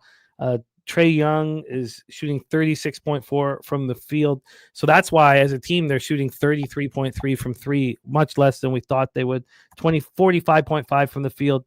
11th fastest pace at 103.75, which is really fast pace. This is an angry Hawks group right now, and they are in a better situation than Brooklyn. Brooklyn's in a terrible spot here. They play San Antonio and Houston back-to-back on the 26th, 27th. They fly back home yesterday, and they play tonight. This is a team that's just so bad. This could be a real legendary, terrible team. Like, this could be beyond what we've seen in some time. We've seen some badass basketball teams. Cam Thomas is not on the injury report here. I thought that he might be. Where's my notes here? Okay, no, I guess he was just bad. I thought he might be dealing with. I guess he was just terrible last game. So we have Highsmith out, Williams out, Johnson and Rissache are probable. So there's another sign that the that the Hawks are taking this seriously and want to change this around, change what's happening badly. Let's take a look at the line history here for this one. We have on the I got the money line up. Let's go over to the point spread. On the point spread, we have Atlanta -8, -110. They opened up at 7.5. It's moved a half point to 8. From a total standpoint here, we have a 238.5. This has climbed up from 235.5, 3 points all the way up. And then from the cash flow, we have only information on the total, 65% of tickets, 74% of cash on the under, and yet this has just climbed. So let's bring in Action and see what Action has, just so we can get some sense of, and we can look at Circa. I'm very interested that just how AM's just focusing on that. But let's just take a look on here. On the spread for this one over at a site we don't trust that much. It's 54% of the tickets and 53% of the cash on Atlanta. Who would be betting Brooklyn? Brooklyn playing the 24th fastest pace, which isn't that slow, 99.5 possessions a game, shooting 45.7 from the field and 36.6% from three. They're shooting the ball better than Atlanta. So Young averaging 20.8 points per game. He's not gone past 25 yet this year. He's 5 of 26 from three. I mean, that's not going to last. It can't last. He's also not playing very much. He hasn't played more than 35 minutes. And they're struggling when he's on the bench. I don't know why he's not playing more. Kristaps Porzingis comes back from 2 games with an illness. Get used to that. What the fuck's wrong with this guy? Scored 27. Jalen Johnson, after 2 games out with an ankle injury, he added 25. Rissache, who's listed as probable, has been dealing with an ankle injury. He only put up 2 points. He was held out for 2 games. And the Nets are off to their worst start since 2015-16. They're going to be way worse than that team. This is horrific. I mean, they're allowing 130.5 points per game. I've never said that before. That's the most I've ever said in any stretch. That's what they're allowing this year. Jordy Fernandez is going to lose his mind. Like, They've now allowed at least 130 points 7 times. Oh, sorry. They've allowed 130 points 3 times already this year. They only allowed 130 points 7 times last year. The 522 points they've allowed is the most in franchise history through 4 games. They've allowed over 30 points in 11 of 16 quarters. Terrence Mann went for 21. MPJ went for 18. Cam Thomas held to 9. He scored 40 on Sunday in that close loss to San Antonio. Nick Claxton's doing very little, 26 points over his last 3 games, does not have a double-double. Igor Demon, who's the only person I want to watch on this whole team, is out with a foot injury, and Zaire Williams going to be out again with a back injury. So let's go, of course, to Justin here. It's his Hawks. Should this be a bigger line than this? Is this like a... I wonder, or the Hawks 1-3, and you're like, how could you take them as an 8-point favorite on the road? I don't know which angle is the more, what makes more sense. Take it away, Justin. Hawks Nets. Well, I think I told you one of the first couple episodes. I don't even cap Hawks games. I'm on their season total in their division over 47.5, plus 100, and plus 2 something for the division. So I don't even cap their games, but this is not the way I expected to start. Like, this is just a typical Hawks team. And when I look at this, like, I see this spread, I think it's hilarious. Like, this Hawks giving up all these points. I mean, don't get me wrong. Brooklyn, dude, they call for all these points, but who the hell wants to take the Hawks laying 8.5 points? Like, outside of my pre-flop futures, I wouldn't. Even if I wasn't a fan or nothing, there's no way in hell I would lay 8.5 to Brooklyn right now with the Hawks. There's not a chance. But I did cap this game when we talked about coming on here just to give us something. And if I had to go to anything, I would go to Trey's bum ass assists. I would look at 12 plus assists at like plus money. But like Trey, like, I'm never gonna forget the Hawks what they did. Like, you trade for Luka, like, that's the dumbest trade ever. Like, I'm never going to forget him for that on draft day. We drafted Luka and said, here, Dallas, give us Trey. Never going to forgive him for that. But I can't. I do like this over, though. I would, if anything, I would bet this over, but I'm not betting no Hawks games, no Hawks props. I just need us to win 48 wins. That's all I need. But hopefully we get this one. This is a terrible spot for Brooklyn. Like, just an awful, awful spot. Like, I wouldn't want, now again, just talking about, rest and prep, but I wouldn't want Atlanta first quarter or first half. I want to attack Brooklyn's heavy legs in the second half. I would only want the full game. And I'm not against it here because Atlanta is an angry group. I mean, they're losing. Are you willing to lay double digits? I mean, 8.5, that's double digits for real. You'd lay double digits with this Hawks team? Whole game? I'm not sure if I can, but I certainly want to fade Brooklyn, fade them in a tired situation. This team's showing no heart, no character. And it's just going to get worse and worse. They have talent on this basketball team. They have no excuse to be looking as bad as they look. Wine time. Take it away. Barclays Center in Brooklyn, New York. Nets hosting the Hawks. Yeah, I think this is definitely a Hawks spot here. I just couldn't move on a -8 or a -8.5 that we're sitting at right now. Something I'm thinking about, though, is a Hawks and Timberwolves money line parlay. It's about -125 right now. I'm going to take a second look at that when we get off here. But I'm pretty close to pulling the trigger on that because I don't want to necessarily lay the points here with the Hawks, although I do think they can win by double digits. But I do think the Timberwolves are going to absolutely smash the Lakers later. So I think that it's a nice little 2-leg parlay. So I'm considering it. I do think the Hawks can win this game and probably cover. This Nets team is bad. You look at this lineup, I don't know where they're going to get wins at some point in this season. It's not going to be here. I definitely think the Hawks, this is a game where the Hawks need to get and a game where they should get here. I'm not going to lay the points, but I'm close to a Hawks and Timberwolves money line parlay around -123, -125, depending on where you're looking. I'm going to take a second look at this when we get off. That would be my only look here in this game. Respect to our guy, MMA locker room. Says, make sure you call your mom, tell her you love her. Dad's too. He lost his mom 4 years ago. Nothing that we can say to make that feel better, but what you said is special, and you showing us and teaching us what we got to do. So, respect and thoughts are with you, my man. He said MMA locker room, hopped on a stream with UFC, smoked a joint with you, man. That's my mom's done the same with me, man. Hopped on a stream, smoked a bat with me. Respect, Wish man. my mom would do that. Yeah, it's great. My mom would break it. Ain't with none of that. But love to you, MMA locker room, and to the fam. So here, let me just see if this works. So, JT making an important point that the Nets covered at home against the Cavs, right? But that was a fresh, healthy Cavs team. So let's just go over that. So they cover against the Cavs, play good in the second half on Friday the 24th. Saturday the 25th, they fly to Texas, San Antonio. They play the Spurs on Sunday. After the game, they fly to Houston. They play the Rockets. After the game, or probably not, they probably went home to their hotel rooms and then flew out on Tuesday afternoon.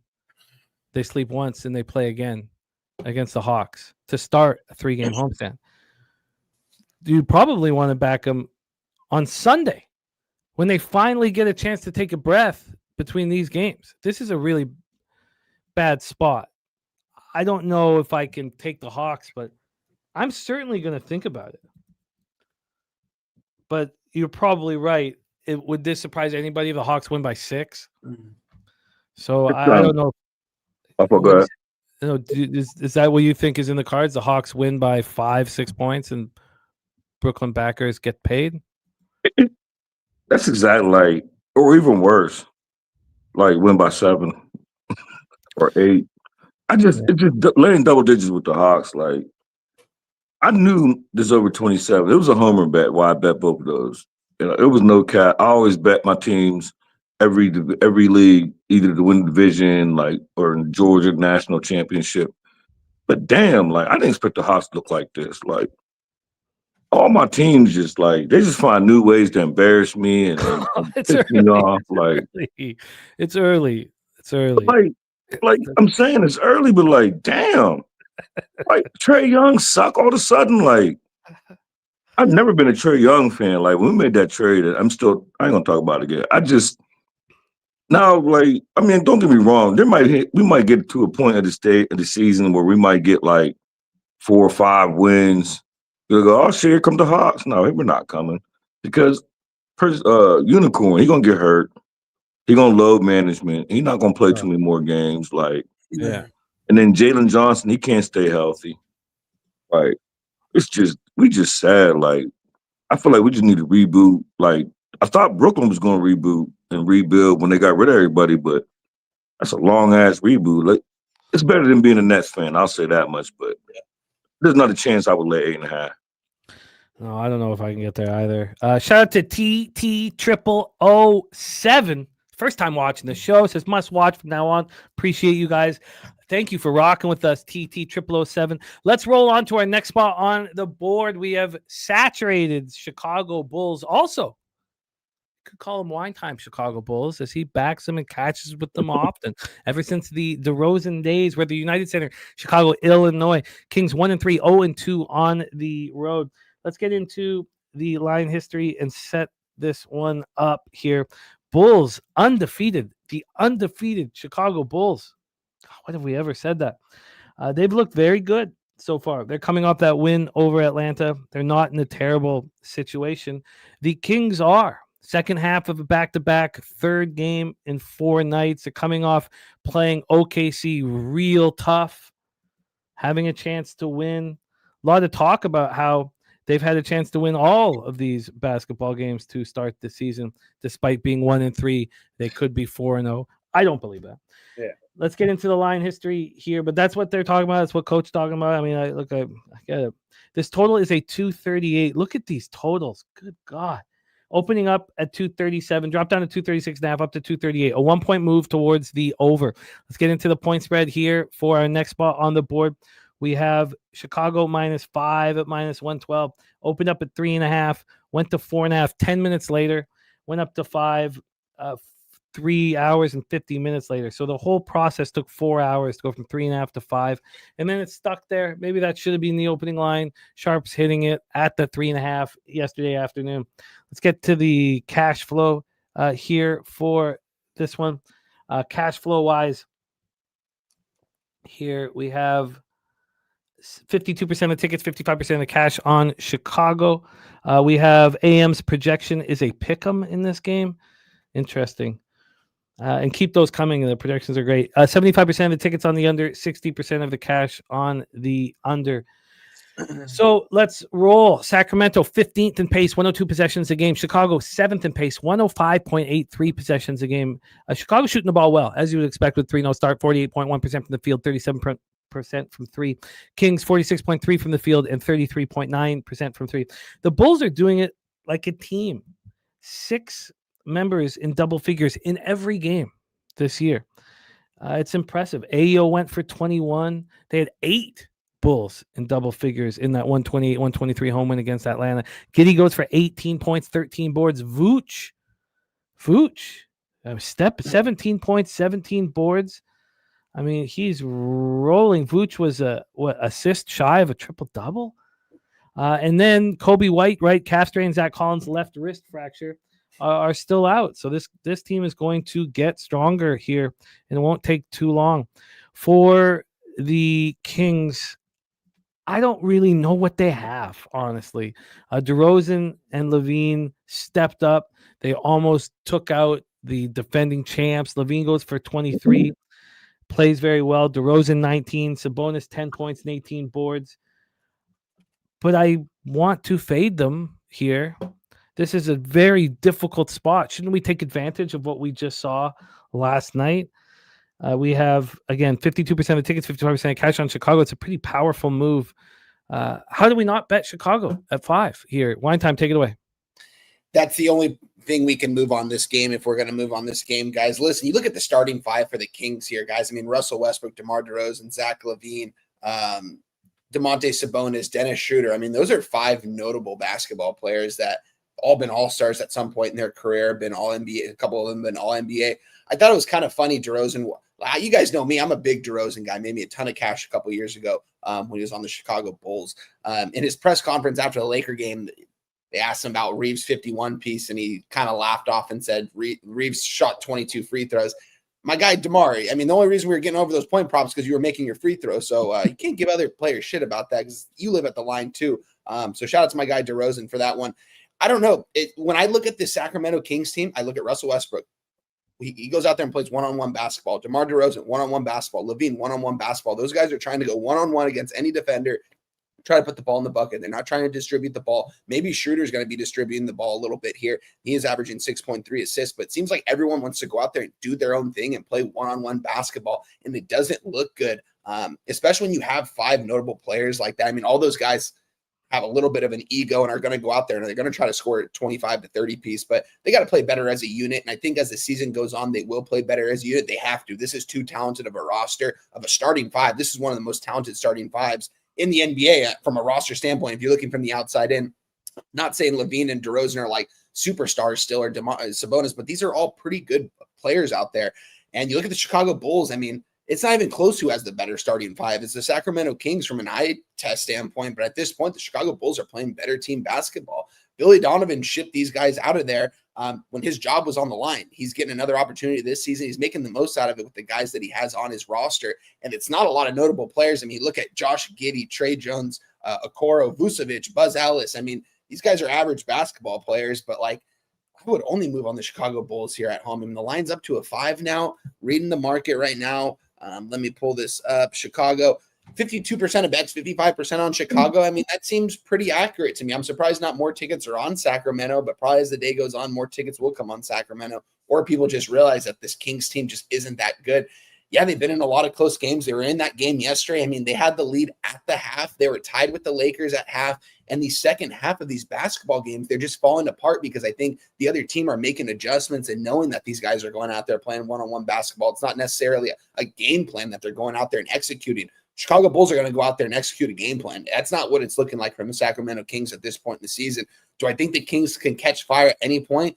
Absolutely. And I think we're going to be able to, there's going to be tons of spots where we can make money on this team, but they have to play better together as a unit. And if that doesn't happen in the next 10 to 20 games, we're going to see these guys be getting shipped out again. But I do think they can turn it around because they have too much talent over there. It's a Chicago Bulls or pass spot for me. Didn't move on this because I could have this line opened up at a 3.5 at some spots, Jim. Yes. And it's up to a 5.5. I mean, it's a Chicago Bulls spot. It's not like the public's coming in and hammering them. It looks like there's a little bit of a sharp money on the Chicago Bulls, and it's moved at a 1.5 with the better basketball team, the Sacramento Kings being a 5-point dog. I mean, at least from an X's and O's and eye test standpoint, I mean, when you're looking at the rosters, it's the Sacramento Kings. They're the better team. But yet here I am saying I want to move on the Chicago Bulls at a -5. Might get there at some point today. Not going to do it quite yet. Going to wait until a little bit after the show, see what the market does. But, I mean, this is a clear-cut Chicago Bulls spot. And there's going to be plenty of times where we can make money on the Kings, I think, later on in the season. It's just they got to figure it out as a unit. They got to go out there and play together, not by themselves. Like I said, one-on-one basketball. That's what it seems like they're doing here. And it's not going to work for a 4-quarter basketball game. So give me the Chicago Bulls here if I'm going to move on this. It's not official yet. Don't want to give it out quite yet. Haven't tweeted it. Haven't bet it. So I'm not going to give it out. But it's Chicago Bulls or pass. You give me $1,000 to bet on this game. It's Chicago Bulls -5. It's probably Chicago Bulls on the alternative line -7, just because it's a free $1,000 and I can get some plus money on it. But I will move on this, I think, at some point today, just not yet. Yeah, I'm right with you. Irish King. Now, again, we all take different routes to the bag, and when I say something, it's you just take it with a grain of salt, just like you take from any capper. But if you're gonna fade a team or back a team on the second half of back-to-back, in my history, I love backing teams on the second half of back-to-back in the first quarter. I love backing them early. Their legs just get heavy late. Now, again, it also is important. I think that any team that takes the defending champions down to the wire in OKC that has to play again the next night will not cover and will lose. But, maybe these blanket statements aren't the best. But I don't see, they just put out all their energy to take out the defending champions and turn their city around. Now they got to go play the Bulls. Now the Bulls are 3-0, so it's not like it's a sleepy spot. And they didn't go all out. I mean, Zach LaVine, Sabonis each played 35, DeRozan 33, Schroeder 32, Westbrook 30, Monk 26, and Ellis 27. They're trying not to have Eubanks out there. So I would, if I was going to back the Bulls, I would back them full game. If I was going to back the Kings, I would back them early. Let's hear from our guy, Justin. Kings, Bulls. Take it away. Yeah, I'm right with y'all. But what I have highlighted, and I'm not sure if I'm gonna get there. I'm looking at the Bulls team total over, and just not that I'm scared of the spread of this Bulls, but I just think that Sacramento exerted a whole lot of energy for nothing yesterday. Even though the points don't show it, I watched most of that game till I fell asleep because I gave both of them out on Pub yesterday, and a couple late last minute injury reports kind of hurt me with the spread. But this Sacramento team is horrible. Like, and for real, it's just like an old Bulls team. Like, you got all these old Bulls players on there, like, and DeRozan and like LaVine. You got Westbrook, not a Bulls player, but Westbrook. Like, why don't you just retire? Like, I'm just not a fan of this Kings team. It would take a lot for me to back the Sacramento. I haven't bet them yet this year. I faded them. I haven't bet on them this year. But this Bulls team, I think they're all right. And I've been focusing on with the Kings on the second leg of a back-to-back. I think they could score at home. I think Giddey and them boys go ahead and Giddey on up. So I got to highlight it.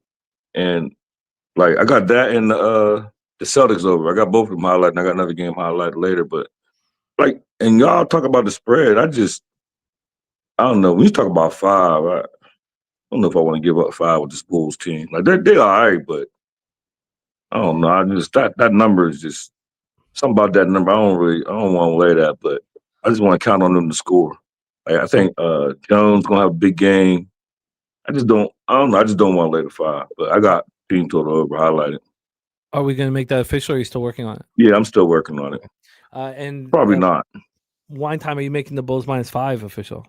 Not quite yet. I want to wait. And there's another thing, like what I told Nutflush, is that I kind of want to move on this over too. It's high for a reason, but my thing is the Kings can't score late in this ball game because they are just too gassed and the score is a little bit out of hand, and they just start throwing up some dinks, you know what I mean, and can't really put the ball in the bucket late in that game, and we can't get over that full game. But I think the Bulls, maybe I look at the Bulls team total a little bit in this one too. A couple things I want to go over after the show.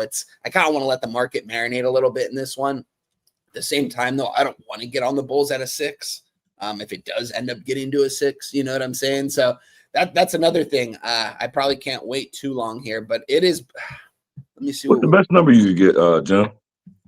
Well, I tell you, I want the Bulls. I want to fade every team that takes the Thunder down to the wire in OKC and has a game next night. I think I'll fade every single one all year long. Also, you can get a 4.5 right now at a fine price, -112. So I'm talking about the team total. What's the best number you get for the team total? I'll get you that for sure. I was just still working with wine there, but yeah, team total for the Bulls, I can get 121.5, -108 to the over. Yeesh. Yeah, I'll let you know about that in this show. I'm writing it down. That's a lot. That's a whole lot. Shout out to our guy, sports scientist Jacob in the house. He is driving right now. Safe travels. Driving home from Virginia. Says we'll not be able to interact in the chat, but we'll be lurking and listening. Safe travels, my man. And my dude's got his plays of the day. Cavs alt spread -2.5, -135, and Kristaps Porzingis over 17.5 points for my dude. There we go. I'm going to move on it, Jim. I can get a -5 at -105 right now. So I'm going to go ahead and move on that right now. And apologies in the chat. When I put the final score, I put 231 to 222. I meant to put 131 to 122. Apologies, guys, if anyone read that and was like, what the hell is wine time on right now? So, yeah, lean to the over, but I'm making it official right now. I'm going to bet it at the -5 at -105. Let's roll on. And no, I mean, I don't think -5 Bulls is an easy layup at all. Nobody expected the Bulls to really come out of the gate like this. I just think they're playing team basketball. They're excited to get to the facility. And the Kings, if the Kings aren't exhausted, I'm going to have a ton of respect for them. The Kings can take the Thunder down to the wire, get on an airplane, fly to Chicago, then go play Chicago, and take them out when the Bulls, are going to be excited to be going up against D-Row and all that.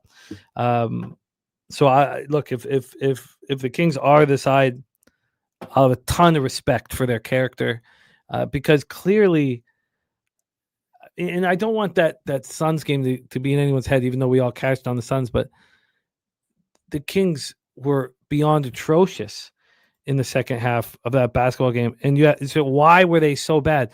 Well, you bring in Schroeder and Westbrook at the 1 and 2. You move Levine to the 3. Well, it's going to take some time to get the rhythm down and figure this out. Like Schroeder and Westbrook coming into any team, it changes everything, changes the rhythm. So I just think the Kings probably get this shit figured out. Will they do it here? I don't know. Shout out to my guy, Just My 2 Cents in the house. Let's roll on. Next up, 8:30 p.m. Eastern, Pacers, Mavericks. This is a game where the injury report is of a great importance, man. We have Mathurin with a foot injury. He missed Sunday's game at Minnesota. We have Nembhard with a shoulder strain. But that's not even talking about Dallas. Dallas is a mess. Of course, Kyrie and Exum out. Lively doubtful. Gafford doubtful. Davis probable, which means Cooper Flag is going to play through his injury. For the Pacers, Toppin, Nembhard, McConnell, Mathurin all out. So same with Furphy and Jones, who aren't as important, Peter as well. But that means Ben Shepherd better step up. He better step up in a huge, huge way. And Naismith, we know he's capable of that. But we know that Shepherd and Naismith are capable of this. And maybe they want to come in. The issue here is that you have Huff at the 4 and Jackson at the 5. It's just so far from what we saw when they made their big run. It's wild. Absolutely wild. The Pacers are dealing with all of these injuries.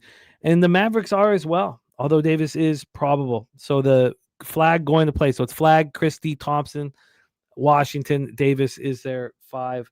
Let's set this one up here and see if we can find an angle within all of these injuries that kind of mess up the rhythm.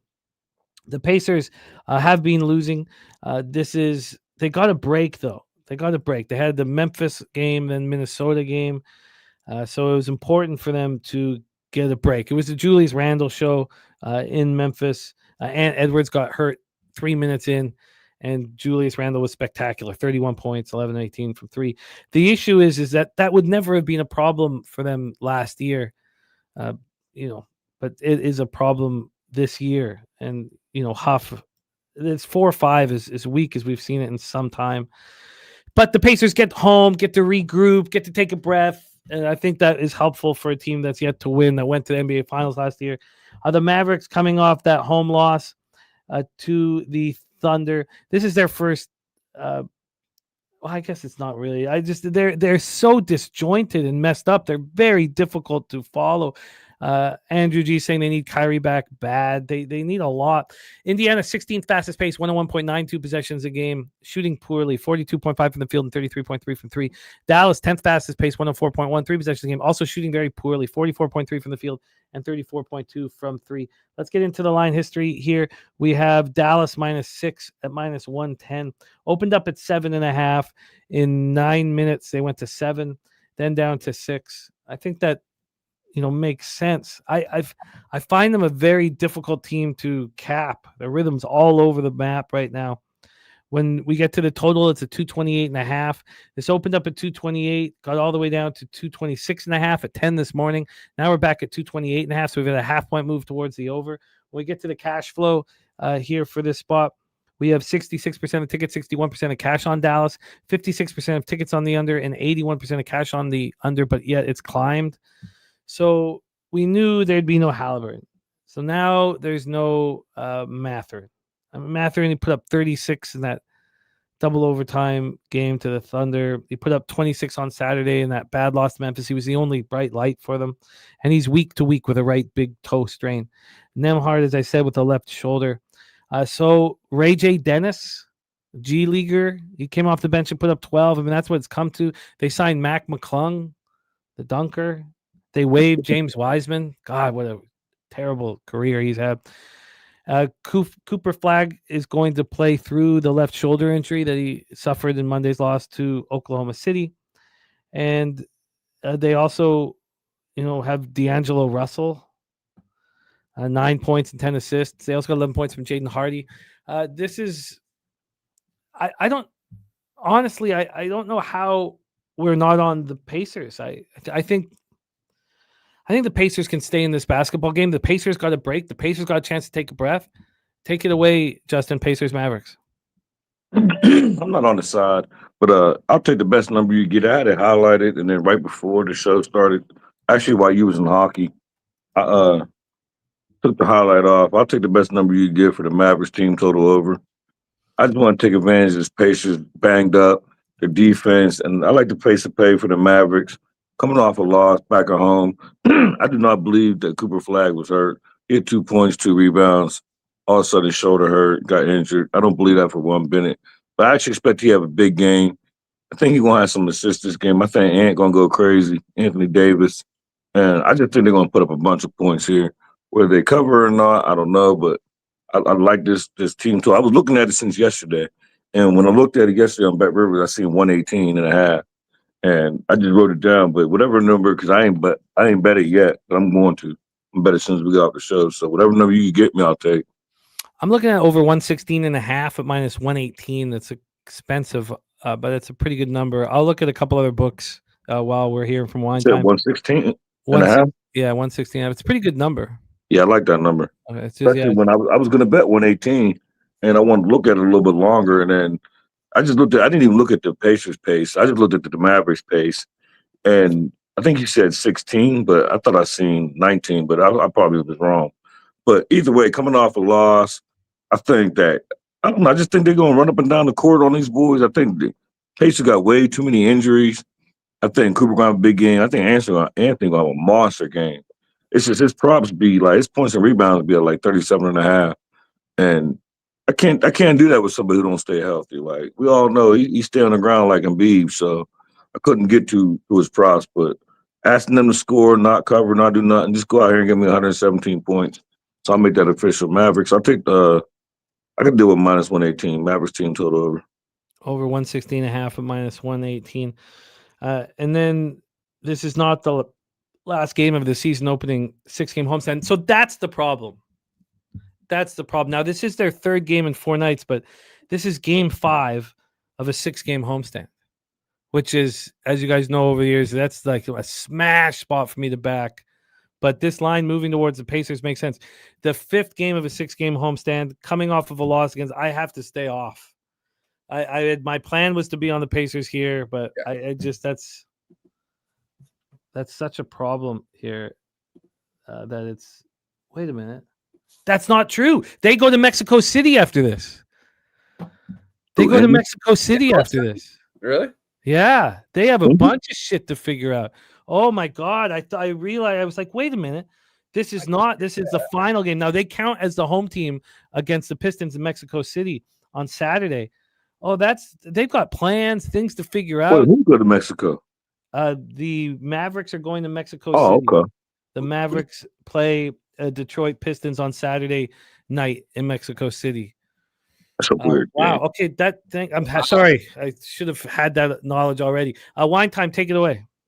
That makes me like my Magic bet a little bit more too, or as far as Detroit going over to Mexico City. But as far as this game goes, guys, I mean, you guys hit it right over the head here. I mean, I want to be on the Pacers here. It's just if I want to let the balls touch the toilet water or not and take the money line at plus 200 or just take this plus 6. I'm getting 6 free points in my back pocket with a team I think could win this game outright here in the Indiana Pacers. I mean, they're 0-3. I get it, guys. I was just looking at their roster, and I'm like, holy shit, it does look like a G League roster outside of our guy Pascal Siakam.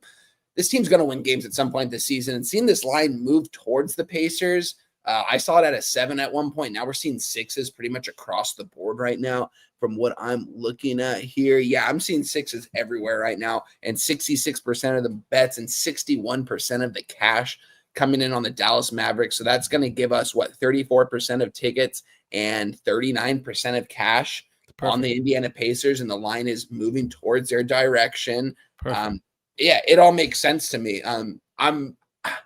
I'm not going to do it, guys. I'm gonna take the 6 points in my back pocket. I can't take the money line in this spot, though, although I do want to, and maybe I sprinkle a little bit. As of right now, I am going to sprinkle. It's just going to be 1/5 of a unit, but I am going to give out officially the Indiana Pacers at plus 6 at minus 110. I'm looking at that pretty much everywhere right now. I would like to see this get to a 5.5, and if it gets to a 5.5, maybe I do take maybe that 1/5 of a unit goes to 2/5 of a unit on the money line at plus 200. I just think that's a lot of value at the team. I mean, why are the Dallas Mavericks laying 6 against anyone? It's only because it's the Pacers and they're 0-3. You look at this roster and everyone knows how shitty this team is. So that's why the Mavericks are laying 6 here. They're not good enough to lay 6 against pretty much anyone in the league. I don't care about the star power that they have in this lineup. All these guys are pretty much going to be at the doctors in a couple weeks anyways. I mean, you look at their team and all these guys are going to be playing on one leg in a couple weeks. So outside of the young guy, Cooper Cup. So with that being said here, give me the Pacers plus 6 minus 110. Yeah, I'm with you. There you go, Nutflush. Shout out to my guy, Nutflush. That's funny. All right, I agree. BJ, I agree. We hammer it. What a day, DC Capper. I love to see it. Congrats, and richly deserved. Yeah, Brennan, I agree. But I think what we've seen from the Dallas Mavericks as far as they are less than the sum of their parts. The Pacers are dealing with a bunch of injuries, but I tell you, is Naismith a dog? We've seen him be a dog at times. I don't know if he's quite there yet. Shepherd wants to be PG1. He wants these two guys, Shepherd and Naismith, they want to come to the arena knowing they're going to play 35, 40. They don't get that opportunity, so I like it. I like it. Shepherd going up against Cooper Flag, he'll be pumped up. Naismith should, Christie will put up a battle, but I like it. I'm in. Yeah, Brandon, we went over the injuries. Look, I'm okay with it. I'm okay. We have a rest advantage. We have the Mavericks heading off to Mexico City and making plans. I'm on it, but I get it. Let's roll on. We got Plug Boss in the house. Thank you guys for joining us. Dav, Fan, BJ, Kong's Clips in the house as well. The great Kong's Clips, may I add. Let's take a look at the guy, the myth, the legend, the beast, Kong's Clips.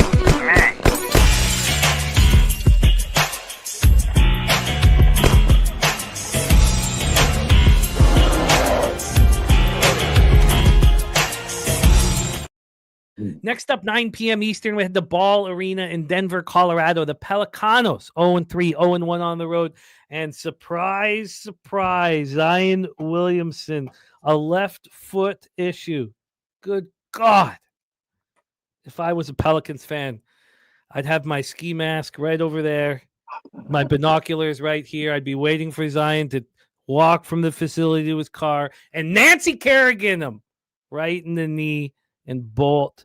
Pelicans 23rd fastest pace, 99.54 possessions a game, shooting the ball horrifically. 41.2 from the field, 30.5 from three.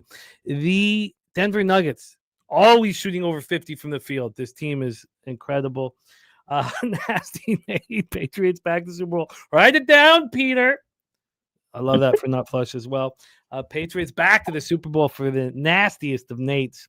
We have Denver 18th fastest pace, 101.15 possessions a game, 52.4 from the field, and again, 39.2 from three.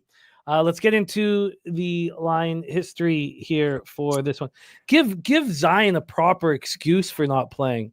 I don't know what happened. Some dude in a ski mask took a fucking baseball bat to my knee. Then would be like, oh, we feel bad for you, Zion.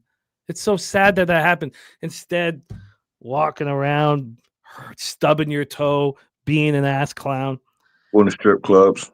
Oh, he's such a schmuck. Imagine if we had that talent. This guy's just fucking rolling around wasting all that fucking talent. This total's a 238, juice to the over. This is another total that went from 237.5 opening line down to 235.5, climbed up to 238. That U-shaped movement is very tricky to quantify or conceptualize or whatever it is. We have Denver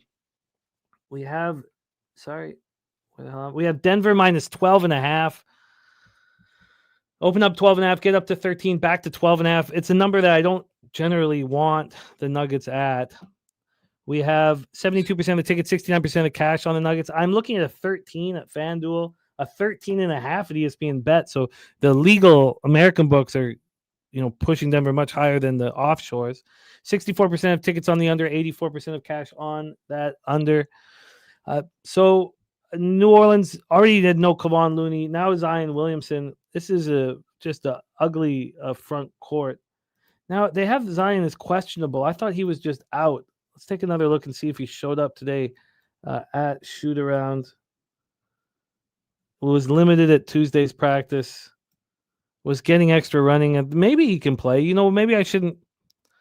I just, if you have faith in Zion Williamson, then, I guess you believe in fucking Santa. Last year, 30 games. God, There's no Santa? No, there's not. Sadly, that's heartbreak. It's kind of crazy. Yeah, it's heartbreak. And Sovereignty's not running in the Breeders' Cup Classic, man. That's another. I don't even know who that is. That's my favorite horse. Jordan Poole led New Orleans with 22 points. No other player scored more than 12. Oh, God. So with Williamson, the Pelicans are averaging 119 points a game. Point differential of -5. Without him, they lost by 32 at home to the Celtics. The Nuggets, I mean, I don't know how you can have real comfort trusting them at this number. If they're in a situation where Jokic doesn't have to do too much, I mean, that's a great relief for him. I don't know if you want him at this number. They're coming off taking out Minnesota 127-114. So they're playing every second night. They not on the first half of back-to-back. Hardaway went for 20. Watson went for 12. Jokic has a triple-double in all 3 games this year. He probably wants to keep that going. Jamal Murray went for 43. He's averaging 30.3 points per game. Gordon's averaging 25.3 points per game, shooting 57.9 from the field. This is a dangerous team. Now, Cam Johnson may not play here, so if Johnson doesn't play, it's Watson or Bruce Brown. Maybe we see a little more Estrother. Let's roll. Wine time, take it away. Yeah, apologies, guys. I just had to make a correction on my card on Twitter for the over that we're going to talk about. I just made the correction on it. So if you're seeing it, just made the correction. Thanks. Shout out to sports scientist Jacob for letting me know.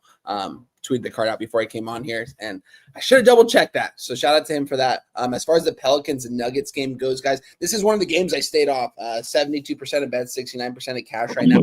Denver. I don't know. This is a tough spot here because a 12.5 against the Pelicans. I could definitely see the Nuggets taking care of business here. Aaron Gordon is just playing out of his mind right now, man, for Denver. This guy's a good basketball player. New Orleans Pelicans, Zion, Jordan Poole, these guys, that's not a group I want to back here.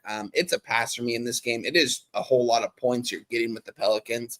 Do I think they can cover if I was to take a free bet on this game, I would definitely move on the New Orleans Pelicans, I think at the 12.5, but I'm not going to throw anything on this game. Don't want to get involved in this one. It's an easy pass for me. This could so easily be Pelicans down 22 going into the fourth quarter.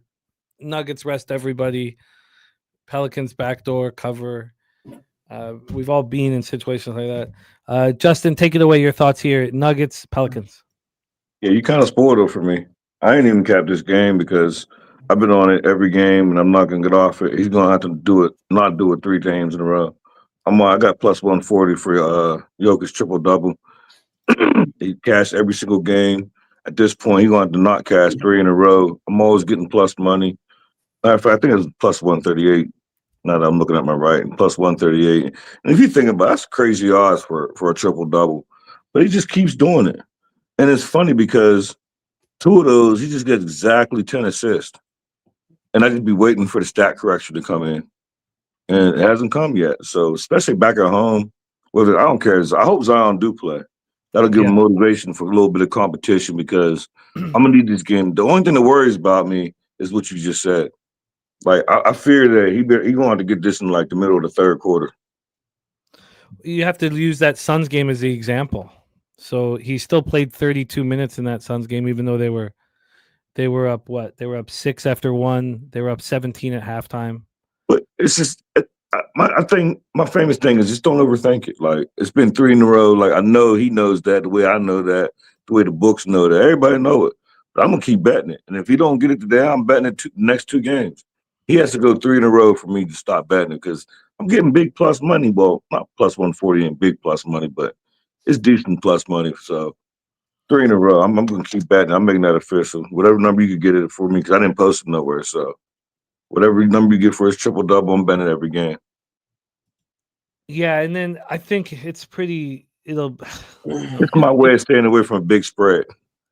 If he doesn't get it, and it's not available, well, I'll look at another book. But if he doesn't get it, then it should be bet when you expect a closer game, and when they're over double-digit favorites, maybe you let it go. Brennan can get it at plus 150 at 365. It's not being offered at. Thank you, Brennan. One book I'm looking at. If anybody out there can beat the plus 150, that's a nice number. Not for a triple double, but that's a nice number. Not flush. There's nothing you can do now. There's nothing you can do. I think that there's nothing you can do. You can't backtrack because that you just gotta let it linger, man. Let it fucking linger. Not flush. That's all you can do. That's all you can do. And tell the story. When you're at bars. All right, let's roll here. We have Jokic triple double here for stacks. Yeah, I'll just take that plus 150 at 365. I'll just take that. Let's take it. Shout out to Kyle Fields. Kyle, I'll reach out to you today. My apologies for not getting back to that email, man. My fault. A little caught up in bullshit. Let's roll. Next up, 9 p.m. Eastern, the Portland Trailblazers 2-2, 1-1 on the road at the Utah Jazz, 2-1, 2-0 at home at Delta Center in Salt Lake City, Utah. My man, Boogie Maine in the house. What up, Boogie Maine? We've been praying for everybody in Jamaica. Hope your family's okay down there. And just thinking about you guys, it's heartbreaking what's happening down there. So thinking about you and the fam, Boogie Maine, and love to you and the fam. Blazers, Jazz, Delta Center. Let's get into the setup and the line history here for this one. The Blazers are a team that I like, and it looks like Thiago Splitter has everything under control. But it's too bad that this whole Chauncey Billups situation has happened. It sucks. They were completely moving in the right direction. It felt like this is a tricky spot. It's their third game. in 4 nights, but it's more than that. They just spent 3 nights in LA, which you never know. You never know. It's not always good. Then we have the Jazz had a nice break before they beat Phoenix in overtime. Let's get into the line history here for this one and cash flow and hand it over. We'll get Justin to start us off here with this one. We have these Jazz +3 at -110. Opened up +2, got up to 2.5 immediately, got up to 3.5, and then 11:30 came back to 3. So far, we have a 1-point move towards the Trailblazers. From a total standpoint here, we have a 235. This opened up at 233. It's only climbed. We're at 235 right now. When we get to the cash flow here for this one, 71% of the tickets and 88% of cash on Portland. It's a lot of money on Portland. A lot. So, yes, it's moved a point towards them, but it might be a little too much. 62% of tickets on the under and 80% cash on the over, especially that it came back from 3.5 to 3. If it was just moving in one direction, maybe you'd be like, okay, books are concerned. Are they? Portland's 6th fastest pace in the association, 106 possessions a game. That's 6th fastest. That's crazy. Should be 1st fastest. 44.2 from the field, 33.8 from 3. Utah, 25th fastest, 98.9 possessions a game, 46.3 from the field, 34.3 from 3. Markkanen, of course, coming off 51.6 threes, 14 boards. It was very, very impressive. Averaging 34.7 points per game, shooting 50% from the field. And then Walker Kessler, he's rolling right alongside him. 25 points, 11 boards, 4 blocks, 4 assists versus the Suns. Now, the Suns are bad, but still, it is impressive. Portland coming off the 122-108 road win over the Lakers on Monday. Dia goes for 25, Drew 24, Jeremy Grant 22, Klingon, 16 and 14 with 2 blocks. Klingon's got to be really excited. This is a fun matchup, but Portland's just a little too public here for me, honestly. If this comes right back to the 2, we should probably bet the Jazz. I mean, it's not just the Lakers game that's probably in everybody's head. It's also what they did to the Warriors. But remember, the Warriors were on the second half back-to-back. That's why we slammed. I mean, Wine Time took the Blazers money line. They won by 20. Then they come back, have the 2 nights in L.A. This is a nice spot for the Jazz, sitting at home. Take it away, Stacks. Blazers, Jazz. Yeah, this is Stacks play today, number 2. I'm on the Jazz Trailblazers over 233.5. Got that at -112. And I just love this spot. This is where we want the Jazz. And I do lean. I'm part back. I got the Jazz money line highlighted. I'm not going to get to it for the show, so I'm not making it official. I'm just throwing it out there. But the Jazz at the crib, they play really, really good ball at the crib. I love them at them out. And the way the Trailblazers play anywhere, whether they're on the road or whether they're at home, they play very fast. I didn't know they was 6th. But this Jazz team at home, like we've seen them spark the Clippers. They've dropped 129 against the Clippers, and against the Suns, I think it was like 138. That was overtime, but they had like 120-something before overtime. At the crib, it's just something about Utah Jazz. It's been like this for years. Like, Jazz at home is the thing. And this total, when I seen it at 233.5, I couldn't believe it was this low. I see it's climbing, and usually that makes me nervous, but this time it don't. Like, this Portland team, I don't really think this – I don't think this Chauncey Billups thing was a distraction. Like, I think they just still is business as usual. Like, they still balling. Like, I don't want them in this spot, but they still running up and down the court. I feel like they got a nice bunch of young boys outside of Drew. He ain't no young boy, but I like this Portland team. I'm just saying they got a bunch of young dudes down there. And this Jazz team, they got that what's his name from Rutgers? The rookie from Rutgers. I can't think of his name. I like him this year. There you go. Yeah, I like his game. And free Larry Marketing right now, like, he's stuck in Utah. I feel bad for him. Like, let him go. Like, let him go somewhere and shine. Like, let him go somewhere and be not Batman and Robin, whoever the third one would be. Like, because he's nice.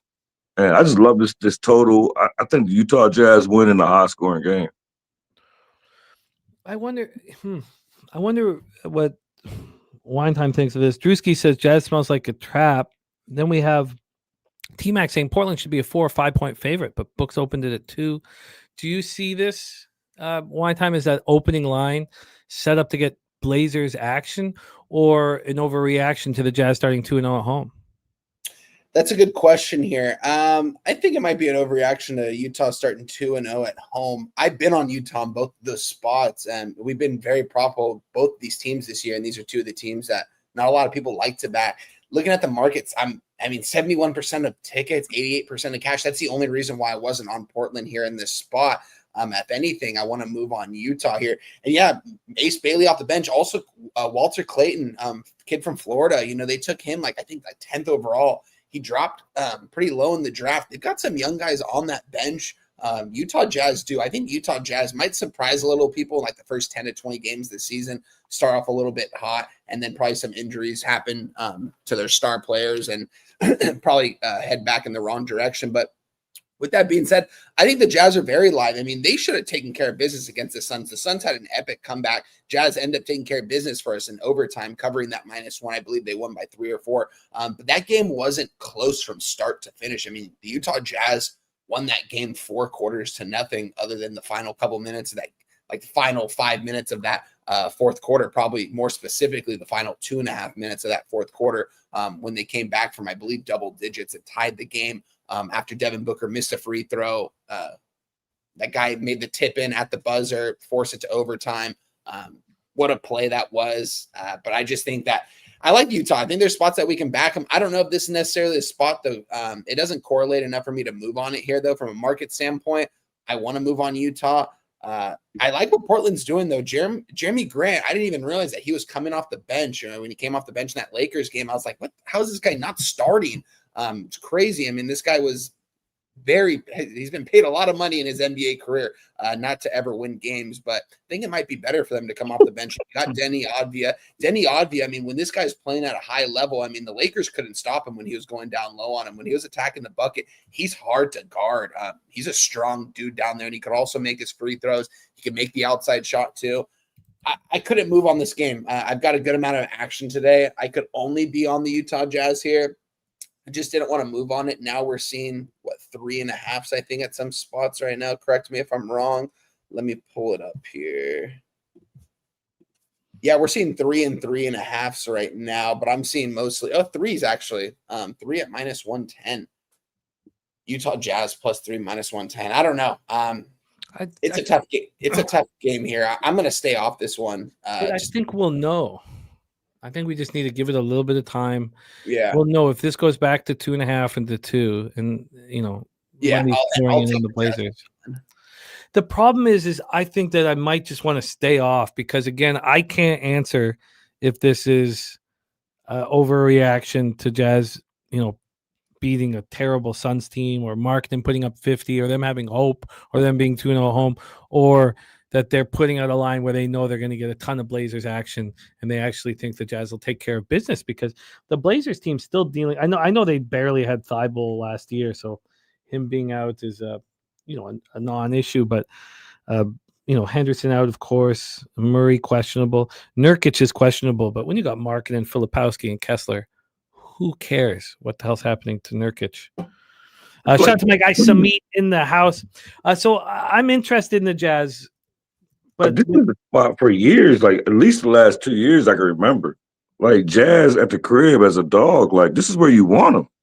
Yeah. And yes, I don't understand this. I can't understand this line. Like I got crushed on the Jazz last year, and I had a good season, but I got crushed on last year. And almost every time, if I had just taken them first half, I would have been golden. They just stopped trying in the second half, and it looks like they're trying this year at this point. And why wouldn't they? When you got Markkanen and Kessler at this age, Markkanen's getting older. He's like what, 28 or 9 now? Like he's not a kid anymore. that's why I said free Markkanen. Like let him go somewhere and compete. And then Sky saying Blazers huge rest disadvantage and playing at altitude. I hear that.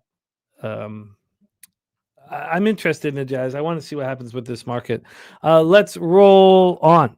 Sky with Blazers first half, Jazz full game. Interesting way of handling things. Let's move over to Lakers Wolves, next spot here on the board. Of course, This is a Lakers-Bulls game without Ant, without LeBron, without Luka. Vincent Kleber out as well. Smart and Hayes are listed as questionable. Smart becomes really important now. Let's see if he was in. No, it looks like we don't have any shoot-around information yet. But, man, if he misses another game with the right quad injury, this is a broken group. But we've seen AR-15 step up and deliver. DiVincenzo, Conley, Daniels, Randall, and Gobert. We saw Randall step up in a huge way. Let's take a look at this line history and set this one up here. We're almost done NBA. Then we roll into Major League Baseball. Jose Bouquet will be joining us for that. And then we have NCAA football. 2 games tonight, and then 3 best bets for our guy Wine Time Sports. So the Timberwolves losing by 13 at home versus Denver. That was their second game on this homestand. Timberwolves are the Lakers are traveling here. This is the final game of their homestand, but they don't have to leave tonight. They don't have to leave tomorrow. They don't play till Saturday in Charlotte. So generally, when you think this would be not a very good spot, I don't think it is that at all for the Timberwolves because they don't have to travel right away. Their bags aren't packed. They get to go home and sleep at home. So let's talk about the line history and the cash flow and then hand it over. We'll get Wine Time talking about his Lakers. This total is at 225.5. It opened. This is another one. We've had so many of these opening up at 225.5, dropping all the way down to 223 by 7:30 this morning, coming back up to the original line, 225.5 right now. When we get to the point spread here for this one, we have Minnesota -7, opened up at 6.5, and now it's 7. That 7 is slightly juiced. And when we get to the cash flow here, 60% of the tickets on Minnesota and 87% of the cash. And I see 7.5s at DraftKings and FanDuel and BetMGM. In fact, there's an 8 at South Point. Wow. I don't think I saw any 7.5s offshore. Oh, yes, 1. Just 1. All the rest are at 7. Wow. Okay. So the legal book's pushing this harder towards Minnesota than the offshores. So Randall went for 31-6 assists. Mm-hmm. It was a very impressive performance. Ant got hurt 3 minutes in. And we have injury issues. Jackson Hayes and Marcus Smart, if they're not in the lineup, it's just an absolute mess here. But Austin Reeves has been dynamic. 51 against the Kings, 41 to follow that with a 41 performance against the Blazers. Also, Jalen Clark has a left calf strain. So you have Jalen Clark and Ant out for the Timberwolves. This is the second time in last week that these teams met. I think that's the point of emphasis. Now, the problem was that Luka put up 49 in that game. So it's a different group now. And it's a group like it's if Luka was in, this would be a perfect spot for the Timberwolves to fire back. And maybe it still is. Let's hear from Wine Time. Take it away, Lakers, Timberwolves. Yeah, I still think this is a pissed off team, even without Luka out there who, we were on Timberwolves in that spot, gave it out on the show, and Luka just had himself a night. That's what he's going to have to do on a night in and night out basis whenever he does get healthy again. Austin Reeves kind of took that role over the last couple games. I mean, what he did against the Kings was pretty fucking crazy. Like, that was an insane performance. He follows it up with another really insane performance. My question is, I mean, how much longer? I mean, is Reeves going to give us 40 to 50 points a night every single night while Luka and LeBron aren't in there? I don't think so, even despite how efficient he's been from the floor. We know he's going to hit his free throws, and he's been taking some deep threes and making them. He just seems confident out there. I think it's going to be a little change of pace there, flying over to Minnesota. They had that game in Sacramento, still in California, went back to LA. Now we're back in. They went back to game wasn't in Portland, was it? No, it was in LA. So it was in LA. They're heading on. Now this is like their first legit, I guess, road trip, you can say, going over to Minnesota, and Minnesota with some revenge on their mind. Ant's not going to be in the lineup. Still got Julius Randle. Still got guys like McDaniels, Dante DiVincenzo. He's the kind of guy that's going to probably go out there and shoot like 5 of 5 from 3 against the Lakers, just because he's the kind of guy that's going to probably go out there and do that when he needs to step up. He's going to do that. You got Mike Conley. I mean, we know he can't score the basketball like he used to, but again, he plays the Lakers really well, always plays them really tough. Julius Randle plays the Lakers really tough. They traded him away for not a lot. And Julius Randle is a really good basketball player. He's a proven scorer out there. And I think they're going to take that loss a little bit personal. I think if you shut down Reeves, I mean, you're going to pretty much have to force guys like Rui Hachimura, Marcus Smart. I mean, Marcus Smart isn't going to really do too much for you. DeAndre Ayton, who he's been playing decent without Luka out there, but again with him, I just think he's soft down low, and I don't think he's going to have himself a good night. I think he's going to get shut down tonight. Even if Reeves does put up 35, 40 points, I don't think that this team's going to be able to compete with the T-Wolves tonight in Minnesota. I think it's a bad spot for the Lakers. There's a reason why this is a 7.5 at some spots. This might get to an 8. I don't like seeing all the tickets and money coming in. I mean, 60% of bets, 87% of money. I mean, 6 out of 10 people going to the window betting it. But the people that are going to the window and betting this are betting thousands and thousands of dollars compared to the people that are probably betting the Lakers or betting a couple $100. I like Minnesota here. I'm on the -7. I'm close to moving on them in the Atlanta Hawks money line parlay. I'm going to wait a little bit and see if I can get down to a -120 in that parlay, but I'm probably going to end up taking it anyways. Just because I do think the Hawks take care of business, and I think T-Wolves absolutely take care of business. I want to get on the T-Wolves in 2 different ways, so that might be the other way we move on it. Lakers are going to need Luka out there at least to start winning some ball games. I mean, seeing a 7.5 is pretty telling. I know they're on the road here, but I just think it's telling. I would have expected this to be like a 5.5 or 6 without Anthony Edwards out there, but yeah, we saw 7. Now we're seeing 7.5s. Seems like a Timberwolves spot, revenge spot. Give me Timberwolves -7, -110. I agree. I think I might even add double result to it. I agree. Timberwolves -7 at -110. Let's hear from Justin. Take it away. That's what I was looking at. Ever since, like, I ain't gonna lie, I don't know if I ever told you, I appreciate you opening my eyes to double result. Like, I don't know how I slept on that for so many years. It's a thing of beauty. I really don't want to. I like the 7.5, but if I could get the double result, that's what I was looking at, throwing that in the parlay piece. I don't have nothing official, and I'm not going to make nothing official, but that's probably what I'm going to. Like, that double result just seemed like it's a prime spot. Like, you're going to come out hot in the revenge angle, and, like, I don't see you taking the foot off the gas. Like it's like what Juan said, like, Reeves can't come out here and score 80. So, like, there's nobody there. Rui, like, Reeves. I don't know. This is just a smash spot for me. I want to have the Timberwolves and a money line parlay. I want to have the Timberwolves double result. I'm not gonna make none of that official, but I'm probably gonna get there like after the show, one way or the other. Maybe I don't know. I might take your hockey pick and put that with the money line parlay, and then bet the hockey singly and double result. Like, I'm gonna put it all together, but the Timberwolves gonna be in there twice, one way or another. Well, 2 ways or another. I just don't. The 7.5. I don't know. It's just that's a big number, and I don't want to. I don't want to give up the 7.5. But maybe first quarter, maybe they'll go down like a couple of points. Maybe I could jump on them and get like maybe a 3 or something. But we'll see. The double result is expensive as well, -140. Figured that. But yeah, I like the Wolves to take care of business. Take care of business at home. I like it. So let's roll on.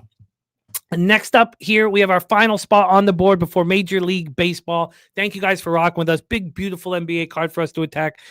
Everybody here, the 3 of us all in the black, and of course, Justin and Wine Time, both over 60% and both with a 20% ROI, which is pretty exciting. Great way to start.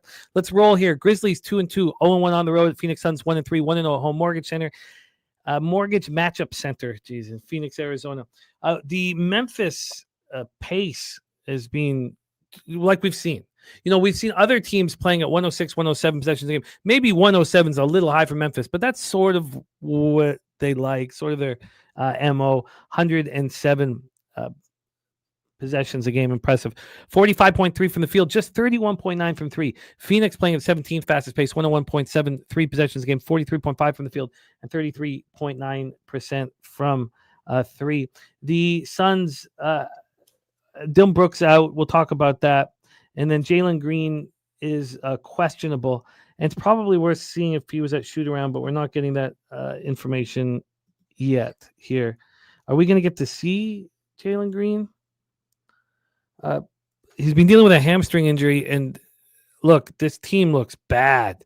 And Jalen Green was supposed to be a piece that was going to really help. And does anybody know? If anybody could look it up and see if we're going to Yeah, get let me double check. I thought I read something that he's most likely to play. Let me just double check. That'd be a crucial information for the Grizzlies. Pippen, Jerome, Edie, Clark out. Aldama questionable, and Williams questionable here. The Grizzlies are a very difficult team to trust. Drewski saying Grizzlies can't stop nobody. Ronnie Lofton says Suns are my team. We stink. So let's go. Let's get into the line history and the cash flow, and then break down this last one, and then get into Major League Baseball. The Grizzlies are -2.5, and I don't know when they're going to play with heart and when they're not anymore. They opened up at -1. It's moved to 2.5. Is that a statement on the Grizzlies, or is it more of a statement on just how trash the Suns are? And if Jalen Green's coming back from a hamstring injury, they're not going to push him too much, are they? This total, though, is climbing. When opened up at 238 and started climbing immediately, got all the way up to 242.5 at 9:37. Now, that's just a 4.5 point move from the opening line. It's come back to 241. But you guys know, again, I've only had one chance so far this year, but the total, when it moved 7 points, we bet against it, and it went under by 18. But we're not here at this point. So who's going to step up here? That's the question for the Suns. We saw Connor Gillespie go for 15 points, 13 assists, 3 steals, 3 boards, 3 turnovers in that loss at Utah. Somebody's got to step up here because they've not looked good. They are falling way behind. Even when they got us the bag in, again, that first game of the year against I can't remember now, but even then they fell way, way, way back. And Dylan Brooks dealing with right groin soreness. Now Mark Williams came back. He missed Saturday's game against Denver. Right knee injury recovery. He's not going to be playing the second half of back-to-backs. So he is very important. Now we've got Memphis dealing with all of these injuries. Edie's not going to be back until mid-November. They did sign Charles Bassey. This is a mess. John Morant was 8 of 23 from the field in that loss at Golden State. This is a tricky one. Will Johnson, though, on Memphis. Let's hear from Wine Time, our last spot on the board. Take it away. Yeah, I'm attacking the highest total on the board in this one, guys. This was my correction I had on Twitter, made the correction on it. It is the Grizzlies Suns over 241 at -110. Simply think it's the highest total board, and the reason here, guys, I mean, I don't think either of these teams have been able to stop anyone at this point this season. I mean, Memphis is not playing a lick of defense out there. The Phoenix Suns aren't playing a lick of defense out there. I mean, they're getting scored on. Like, it's kind of crazy to watch them go out there and play defense. They just look so bad out there. And then you look at the Memphis Grizzlies too. Their defense has been awful. They gave up nearly 150 points to Miami, gave up 131 to Golden State. 122 to the Pelicans. I mean, these guys aren't stopping anyone. I don't think either of these teams can play defense here. And I think we're seeing this high total for a reason. Wish I would have got in at a better number, at a 238.5, at a 239. Wasn't able to. I'm still going to attack this here. I got the over 241 at -110 this morning. Pretty sure you can find, same number is still available right now. Get up to 242.5. Oh, wow. So, I mean, there were worse times to move on it. Yeah. I moved on this over here. I just think neither team are going to play too much defense here, and both teams are going to be able to get off, and we're going to see this total fly over at 241. I expect to see 250 plus here. So hope to see this continuously move a little bit, but we'll see. I wish I would have gotten in at a better number, but I still like the over 241. 50% of tickets on the over, 65% of cash on the over. Bigger bets coming in on the over. We did see it go up to 242.5 until that was deemed too high. Maybe cappers were looking for a middle. 58% of the tickets, 76% cash on Memphis. Justin, can we trust the Memphis Grizzlies? I sure hope so. I'm on them. I'm gonna be on them today. I don't have it in yet, but I'm gonna put it in after the show. So whatever best number you can get me. I'm sure the money line. I didn't know it was 2.5. I'm sure the money line got out of hand, but I should have moved on it earlier. And if I'm not mistaken, they just got blown out by the Warriors. I think that was Stacks the other day. Yeah, they lost. They lost badly. What was it? I had it right here. It was a massacre. I want to say it was definitely double digits. I just can't remember what the score was, but this 131, 118.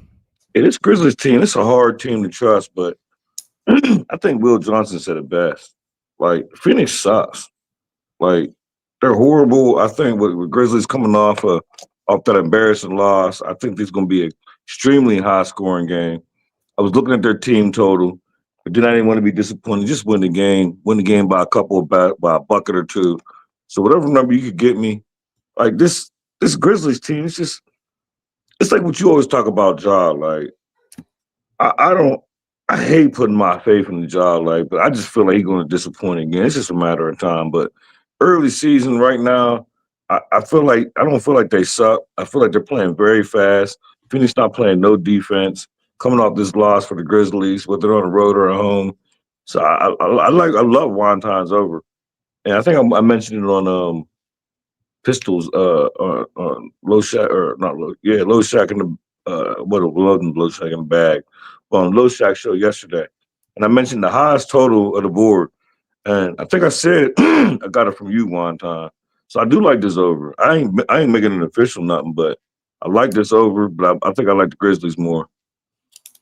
We've only seen them at home in that win. That's the only time I backed them was that win on Wednesday, and they came back. That's the only time it was Wednesday to start the year. They were getting crushed.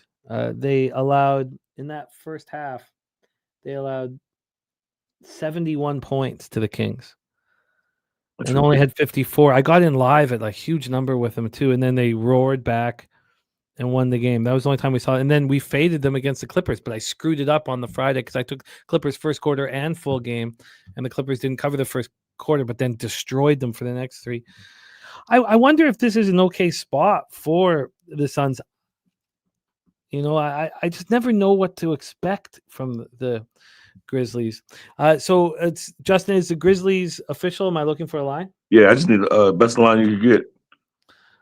I wonder if this is an okay spot. I guess when it comes down to it, do I want to trust either of these teams tonight? And the answer is probably no. You can get the Grizzlies money line for minus 122 cheap. Oh no, I'll take that. Yeah. I didn't know I could get it that cheap. Yeah, very cheap. Grizzlies minus 122. I wonder, I mean, the Suns came back. The Suns tried. Do we know if Green's going to play one time? I haven't seen anything. He's questionable going into this one as of 7 hours ago is the last update I saw. So we probably won't know until about an hour before game time. But even if he does play, I mean, he's probably going to go out there for 20, 25 minutes, I'm going to guess. Like, you're going to get 20 minutes tops from him if he plays. Yeah. So who? Oh, so Dylan Brooks. So that's the problem. So when they came back against the Kings, now Dylan Brooks was 1 of 8 from 3, so it wasn't that good. But still, he played defense. He was a positive points while he was on the floor. Put up 22 points. So he's not going to be there. Yeah, it's I can't. I don't think I want either side here, but we have Justin on the Grizzlies. I'm going to spend a little bit more time on this final game. I wonder if we can focus on that first game of the year, but focus without Dylan Brooks. He'd be perfect to have in this matchup. He'd be perfect to have him defending the guards here for the Grizz. All right, let's do a review of all action here. That was a tricky NBA card. Usually, now some spots did open up, did illuminate, but usually more do. Wine time on the Rockets -5 at -110. I think that makes sense. I think it makes sense. I think that we know that they're not looking beyond the Raptors, that they have to win here, judging from everything Udoka's saying. And then we have no Pirtle for the Raptors, which you would need desperately against this very tall Rockets group. Justin on the over 233 at -110. Let me know if I've made any mistakes here. I'm going to go over all you guys' action. We have, and JW says Sun smash spot. So then we have Celtics at +150 of money line for wine time. I'm going to take the points with the Celtics. I'm very curious to see where that line is when the show ends. Justin on the Magic -2.5. He's moving it to 2.5 to get the plus money at +107 against the Pistons. That was a very interesting spot. I'm going to study this Hawk spot a little more. I mean, it's disgusting to want them at this number, but I don't see how Brooklyn's not exhausted. It feels like they've already given up on the season. Justin was thinking about the Bulls team total over. Wine Time moved on the Bulls -5 at -105. I would like to join him. Again, we talked all about what Sacramento has just been through. And I think it's probably a good time to fade them after them putting out all effort last night to beat the Thunder. Justin, did you want the Bulls team total over? Or are you going to leave it be? Yeah, I'm gonna leave it be. All right, let's get that off. Oh shit, here. Okay. Sorry, I screwed that up. There we go. Then the next spot, Pacers +6 at -110 for Wine Time. It's another spot that I'm lockstep with it. I think it makes sense. Again, Dallas heading off to Mexico after this last game of a homestand. And the Pacers have a lot to fight for here. Are the Mavericks going to be able to win this game by margin? I find it difficult to believe. Stacks is on Jokic, triple-double at +150. He's cashed it 3 games in a row, going for 4. Stacks on the over 233.5 in Portland, Utah. I have some question marks around the Jazz. I want to study that a little bit longer. Wine Time on the Timberwolves -7 at -110. The double result is expensive. It's -140, which is right at the very limit for these double results. But it is something that I like here. I think that they take onus to beat up on the Lakers after the Lakers beat up on them. And it was mentioned in the chat. I forget if it was Saturated or Nutflush, but they were saying that even when Luka and LeBron aren't there, teams still want to smash the Lakers. They see the yellow and purple and they want to purple and gold, whatever you call it, they want to smash. We have the over 241 for Wine Time in Memphis, Phoenix. Justin on the Grizzlies money line, -122, and that is our NBA coverage for You forgot Wednesday, one for me, Jim. October 29th. Say what, my man? You forgot one. The Mavericks team total over 116.5 -118 that Thank you you. said you got from me. Yes. So I should have 5 plays total. 1, 2, 3. Yeah. Wait, 6 plays. Mavericks should make the 6th play. Team total over 116.5. Oh, and I have that there. Sorry, I don't know why I just blew past it. I have that here. Oh, Just have okay. your name on it. Yeah, over 116.5 -118. Yep. Perfect. You are in business. Wine Time going to stick around to cap a baseball and to get into college football here. But Justin, very, very good work to start the year. I love that we had the run through in WNBA, because it feels like that's the minors and this is the big leagues. And that was like the calm before the storm. Yeah. And impressive work so far. Justin, 7-4, 63.6% plus 2.75 units, ROI plus 25%, average line -104. And excited to watch you continue to climb, my friend. Please support our guy Justin Mcelvy on X. Please support him, man. He's just as selfless as they come. A great part of our community. I'm gonna pop it here and hit that link if you don't follow him already. Justin, thank you for your hard work and your angles and the grind, man. Any last words for the Capper Sporting Show? No, let's have a day. Thanks for having me. Oh, our pleasure, man. There he is, Justin Mcelvy. It is time to talk Major League Baseball, and I'm pumped up. So many different ways to look at this game, and we are so excited that it's coming back to Toronto. Friday night's going to be popping off in this city. You can feel it. When you're walking around, you can feel it in the air. It's a very special thing and something that we're not used to around here, not since 93. People are pumped up, and I can't wait to break this game down. We have our next guest ready to join us, the backbone, the foundation, and the producer here of Betting with the Bag. Please welcome our friend Jose Bouquet to the telecast. Jose, how are you? Good. Excited to talk some ball. Let's get after it. Oh, and guys, when we're talking about the Discord, the Discord's Pub Sports Radio. I'm bad with technology, so I go through the site, our website, to get onto the Discord. I don't know, it's, whatever. But yeah, it's for our silver and gold members, and it's fun, and it's fun. Are we going to be doing? Actually, never mind. Sorry, I forgot. Friday's Halloween, so never mind. Yes. Yeah, shout out to everyone that's in the Discord. Sometimes I'll hop in there and people will be live, like Man Bear Pig will be live streaming one of the college football games. And I joined him last Friday. We're just sitting back in the Discord, kicking it, watching the ball game, talking. So it's always fun. Discord's a good time. Yeah, it's good. It's helpful. I mean, it's a very stressful time. Things will get a little easier when we can get past this NFL regular season, I imagine. But good God. Jose, it is great to see you. It is time to talk Major League Baseball. Game 5 of the World Series here, and there is a lot on the line. Let's set this one up. Let's start with the line history and the cash flow. We have a total at 8. It's minus 115 to the over.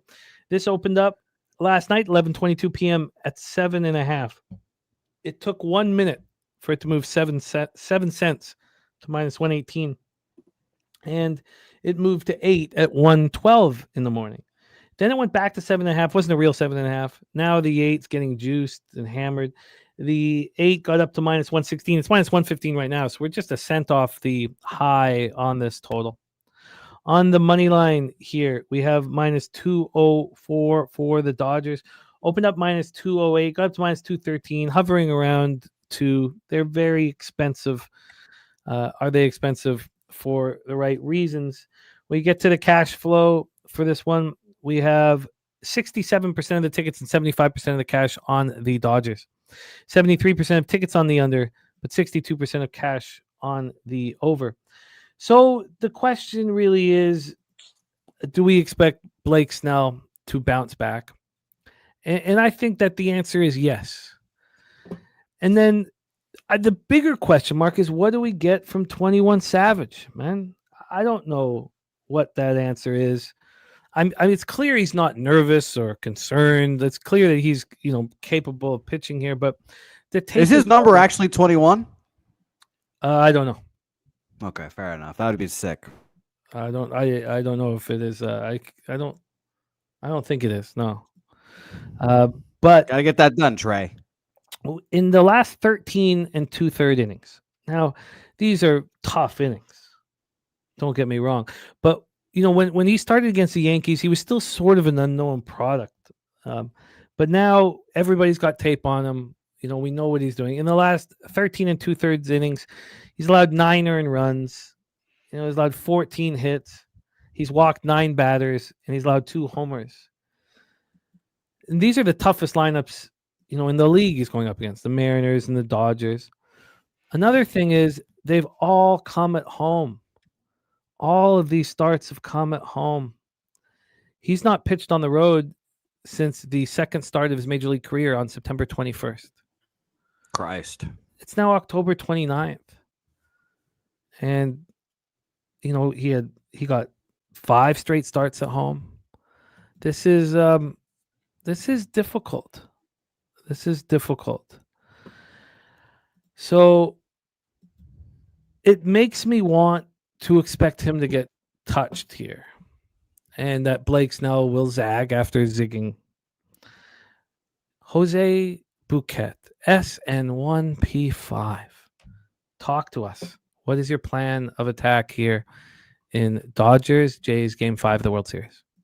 Yeah, I haven't bet a single game in this World Series yet. I've been just sitting back and waiting and watching to see what happens.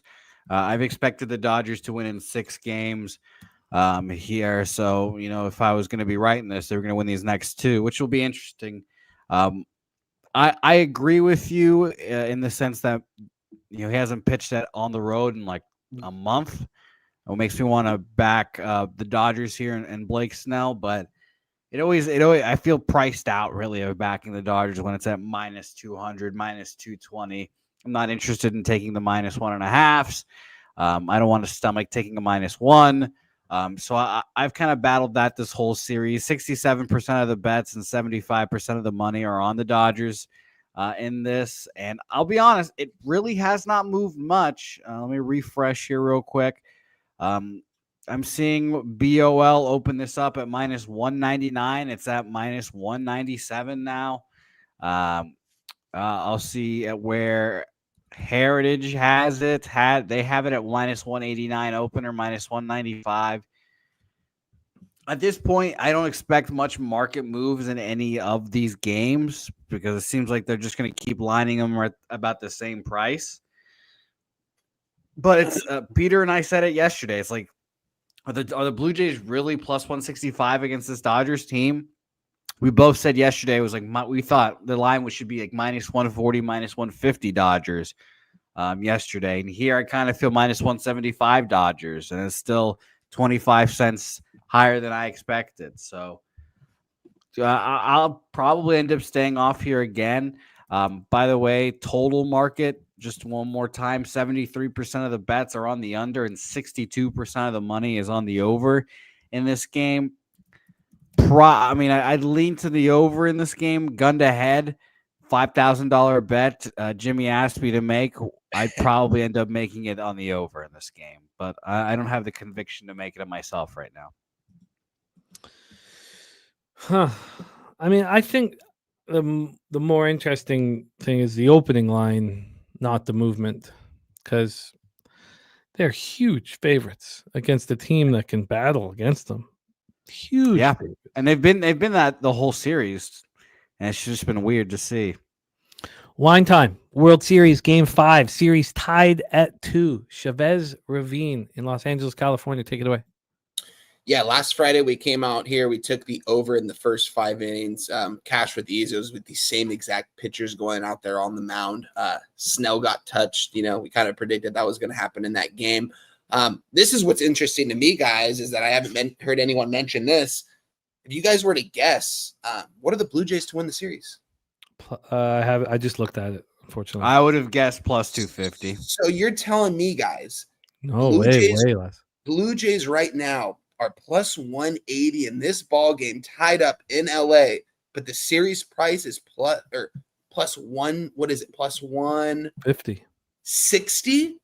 What are the books are going to always tell us a story here, especially in a primetime game like this, guys. I mean, they're pretty much saying that the Blue Jays could lose this game and they're going back to Toronto and winning the next 2 games. I mean, that's at least from what that line's looking like to me.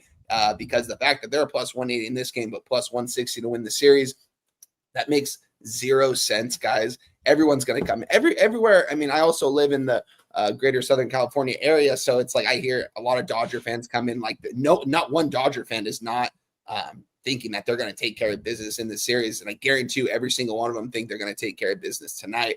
Seeing the market right now, I mean, the only concerning part is to me is why is this such a much of a favorite for the Dodgers? But at the same time, this series price is telling me a story here. Right now, we've got 67% at bets, 75% at cash coming in on the Dodgers. I mean, is the line moving in a way to where we think that the market thinks the Dodgers are going to take care of business, or just because they're minus 200? If that makes sense, if it doesn't, let me know. But with that being said, here, I want to be on the Blue Jays. Not only that, I almost want to move on the series price as well, because I think not only do they take care of business today. If they go up 3-2 going back home, I mean, they're absolutely taking care of business, and I can get good plus money on both. It is a big risk there because I'm throwing 2 units pretty much on this game here, so to speak, because I don't want Toronto to go down 3-2, but the books don't seem like they have a lot of worry even if they do go down 3-2, because the Dodgers are minus 200 here in this game. Doesn't make a lot of sense to me, guys. It could only be on the Blue Jays. And not only that, their team total over most likely. I think this game goes over. I think they hit Snell. They had no problem hitting Snell last game. This team looks more motivated than the Dodgers at times. We were on the Dodgers in that game, or we weren't on the Dodgers. We were on that over 8 in the Dodgers Jays where it went into extra innings, and everyone's, oh, did you stay up watching that game? I was like, I was up, but I had the over 8. So I kind of just had the game on mute and I was capping. And this is a game where I want to, because I've been on 2 overs in 2 of these games. Did it move on game 2 or game 3? This is a spot where I want to get on the Blue Jays. Plus 160, plus 180, apologies. Plus 180 right now, and they're plus 160 to win the series. I want to move on both, and I think I'm going to, and I think I'm going to make it official with you guys here. Give me the Blue Jays to take care of business in Los Angeles at nearly getting double my money at plus 180. Not only that, guys, we're going all in here because I was all in on the Blue Jays all season long. Got them to win the division. Give me the Blue Jays to win the series at plus 160. That's 2 units. The ROI on that is extraordinary. If we hit the Blue Jays tonight, I think this is going to be we're going to be looking quite nicely going into Toronto. So give me both bets, guys. We're making it official here. Letting their balls touch the toilet water in this one. Plus 180 on the money line in this game. Plus 160 series price. Full units on both. I love it. I love it. Obviously, it makes me feel warm inside to hear that. But this is the way I see this happening, is that Savage hasn't pitched on the road since September 21st. 5 straight starts at home. And it's a very comfortable situation. On the other hand, Blake Snell has only pitched once at home since the last time Savage pitched on the road. If you look at the last 3 starts Blake Snell's had at home, that's covering October and September. Blake Snell has thrown 20 innings, and he's allowed 2 earned runs. He has struck out 32 batters. 32 batters in those 20 innings. He's coming off a start where he got touched up. George Springer was the one setting the table. Now, we don't know how long he'll be out for. But I believe this is going to zag after the zig. And I'm going to be on the Dodgers first 5 -0.5 and full game -1. And that's my take on it. So I'm going to move on the Dodgers after the show here. First 5 -0.5. I will want you to cash your bet, Wine Time. I will be cheering for you to win and me to lose. But if you, in fact, don't win, at least I will be rewarded financially. Guys, is there another show out there where you have a guy in Toronto, a guy in LA that's going against that's on the opposite sides of this game? Like, I'm not a Dodger fan, so it doesn't quite make it, but this is as good as it gets right here, guys. Love that. That's funny. Yeah. Jose Bouquet, are you moving on game 5 of the Fall Classic? No, I think I'll just sit and watch on the sidelines. If the Dodgers end up losing today somehow, I'll bet them to win the series down 1, having to win these 2 next 2. And if they win, I'll just continue to sit back and watch, I guess. I don't know. It's been a tough series for me to bet, but it's been fun to watch at the very least. By the way, Jimmy, how late did you stay up for those 18 innings? I stayed up till like 3:15. It was horrible. 3:15, 3:30. Like it was, Were you at least capping at the time, or were you just fixated on the game? No, I didn't want to cap. I didn't like this. Just you don't do that. No, the most important games of your life, you want to sit there. And so no, that made me angry. Like I was angry while I was watching it because I didn't want to sit. I wanted to be in the moment. I mean, when else am I going to get a chance to see Jays, Dodgers in the World Series? Never again in my lifetime, I imagine. So, no, I didn't cap. I was very angry. Lack of sleep, still feeling it. So, yeah. Well, historically, teams that lose 18-inning ball games against the Dodgers in the World Series, they tend to do well. So, I wish you luck. We'll see. Nasty Nate nonplussed. Sorry. I apologize. And Stacks play today numero uno is Dodgers team total over 4.5 and -110. And that would be the perfect triple up, but I'm not going to do it. I'm going to be cheering for you, Savage. And look at that. Razor Sharp Picks cash that pick 3 that he dropped in the chat, paid $121.32. Great work, Razor. Great work. Stacks play today. Dodgers team total over 4.5 -110. Shout out to our guy Justin. Stacks.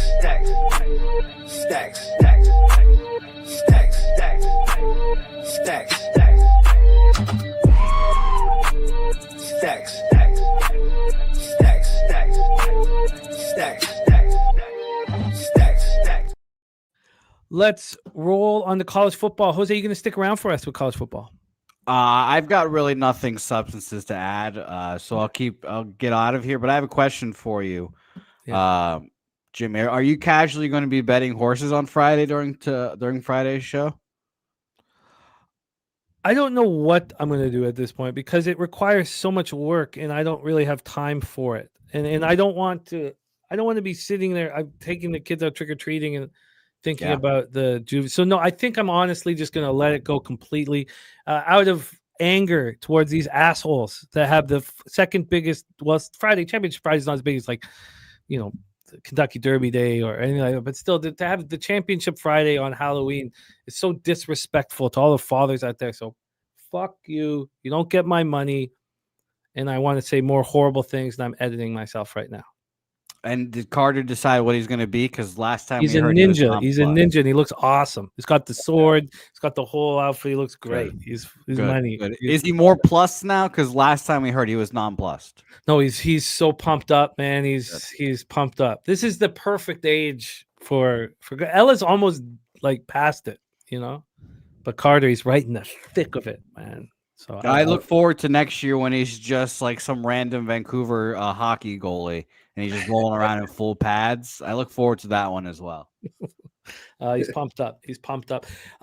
Let's roll on to college football. Now, we've had a lot of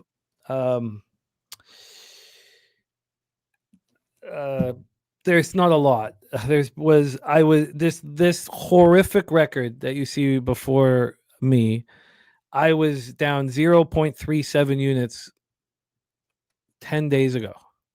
This is 2 Saturdays of losing, and it's cost me a lot of money, and it's embarrassing, and it's all that sucks, and capping is right above me right there, and that's it. That's what I got to deal with.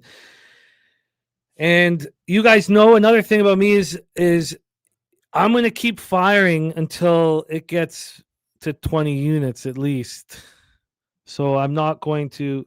I am what the numbers say I am, and it sucks, and I'm going to keep firing. And if you don't want to listen to me or you want to fade me, I get it.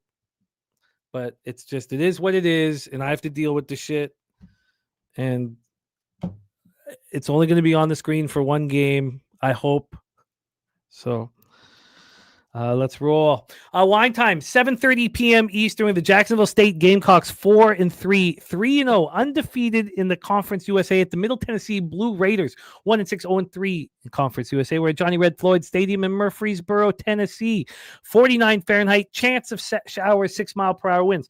I was reading a couple articles, and they were like, "Oh, it's going to be wet, rainy conditions."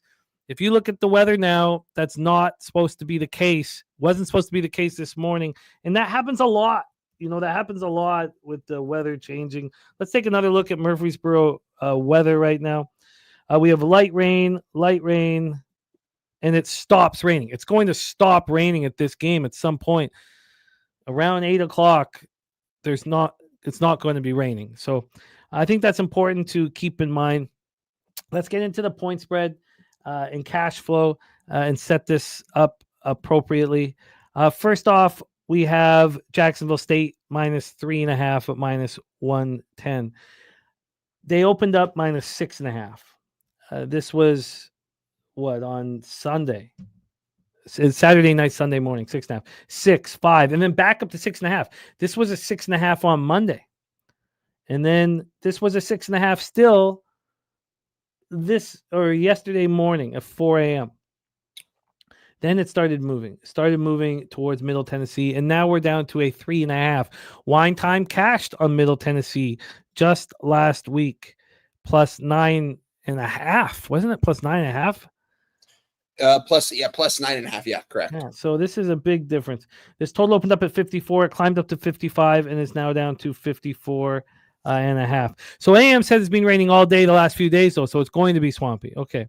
Aaron says ground game's going to have to be established by Middle Tennessee. So Justin McCelvy has Middle Tennessee +4 at -113 in his pocket. So let's set up the X's and O's here, as we've been capping these teams a lot over the last little while, and it's very fun getting to cap the same teams over and over again. And, I stayed off of Sam Houston when it felt like all the sharps, were on Sam Houston. I can't remember exactly that line because it's 29-27. Sam Houston must have. It was a 7 or 7.5. Oh, that was the opposite. Sorry, that was the opposite. I'm tripping. Okay. Then they beat up. It was Delaware. Delaware was the sharp side because Jacksonville had looked so bad against Sam Houston, but they were coming home. We hadn't seen them at home in a long time. Now you have these Jacksonville State Gamecocks coming in off of a bye. I mean, this is an undefeated team in Conference USA off of a bye, and yet the market does not care at all. Middle Tennessee has lost 4 straight games. Yes, they played all of these teams tough. They lose to Missouri State by 2. They lose to Delaware by 3. But we do have Jacksonville State coming in off the bye. So Middle Tennessee's lost 3 straight Conference USA games, 4 games in a row, and that's by a total of 13 points. That's it. And this is the most prolific rushing game in the entire country that isn't a triple option. 276 yards per game, leading the conference at 30.7 points per game, getting 5.6 yards per carry. Now, they don't pass well. That's the problem. This is a running attack. Middle Tennessee is good against the run. I mean, that's got to be the main point of emphasis is that, and then I imagine that's why it's moved in their direction. They're currently ranked 3rd in the conference against the run, and they are starting to run. They've gone over 100 yards per game the last 3 after not doing that for the whole start of the year. Let's take a look at the cash flow and then hand it over to our guy Wine Time. 60% of the tickets on Jacksonville State, 85% of the cash in this line's moving to Middle Tennessee State. I guess Middle Tennessee is a must bet if you think that any number between 3.5 and 5.5 doesn't matter. Now, I don't know if that's the case, but if you believe that, then Middle Tennessee should be bet here. 81% of tickets on the over, 80% of cash on the over. Wine Time, take it away. Yeah, this is a spot I wanted to move on yesterday. I had 5.5s available everywhere last night when I was capping this card. I was like, this ain't going to get down to a 4.5 by morning time. Sure enough, it's down to a 4.5. I got in at the 4.5 close to 4 hours ago now, got down to a 4. And apparently since we've been live, I mean, we're down to 3.5 on a lot of spots, which I absolutely love. I like Middle Tennessee in this game. I think Middle Tennessee State, their record is a little bit deceiving. You already mentioned it. They played a lot of teams close, played Delaware close. Yeah, I get Jacksonville State took care of business against Delaware a couple weeks ago. We talked about that game. I remember Delaware was actually the favorite in that one. I mean, Jacksonville State couldn't get stopped on the ground. It starts with their running back in Cam Cook, the TCU transfer. This guy is currently ranked. I'm pretty sure he has the most rushing yards in all of college football right now. At least in that game, they did have a bye week. So correct me if I'm wrong on that, but he's got close to 1,000 rushing yards, guys. He's got 167 through the air. He's got 10 touchdowns on the ground. Got a quarterback in Caden Creel. I'm not impressed by this guy by any means.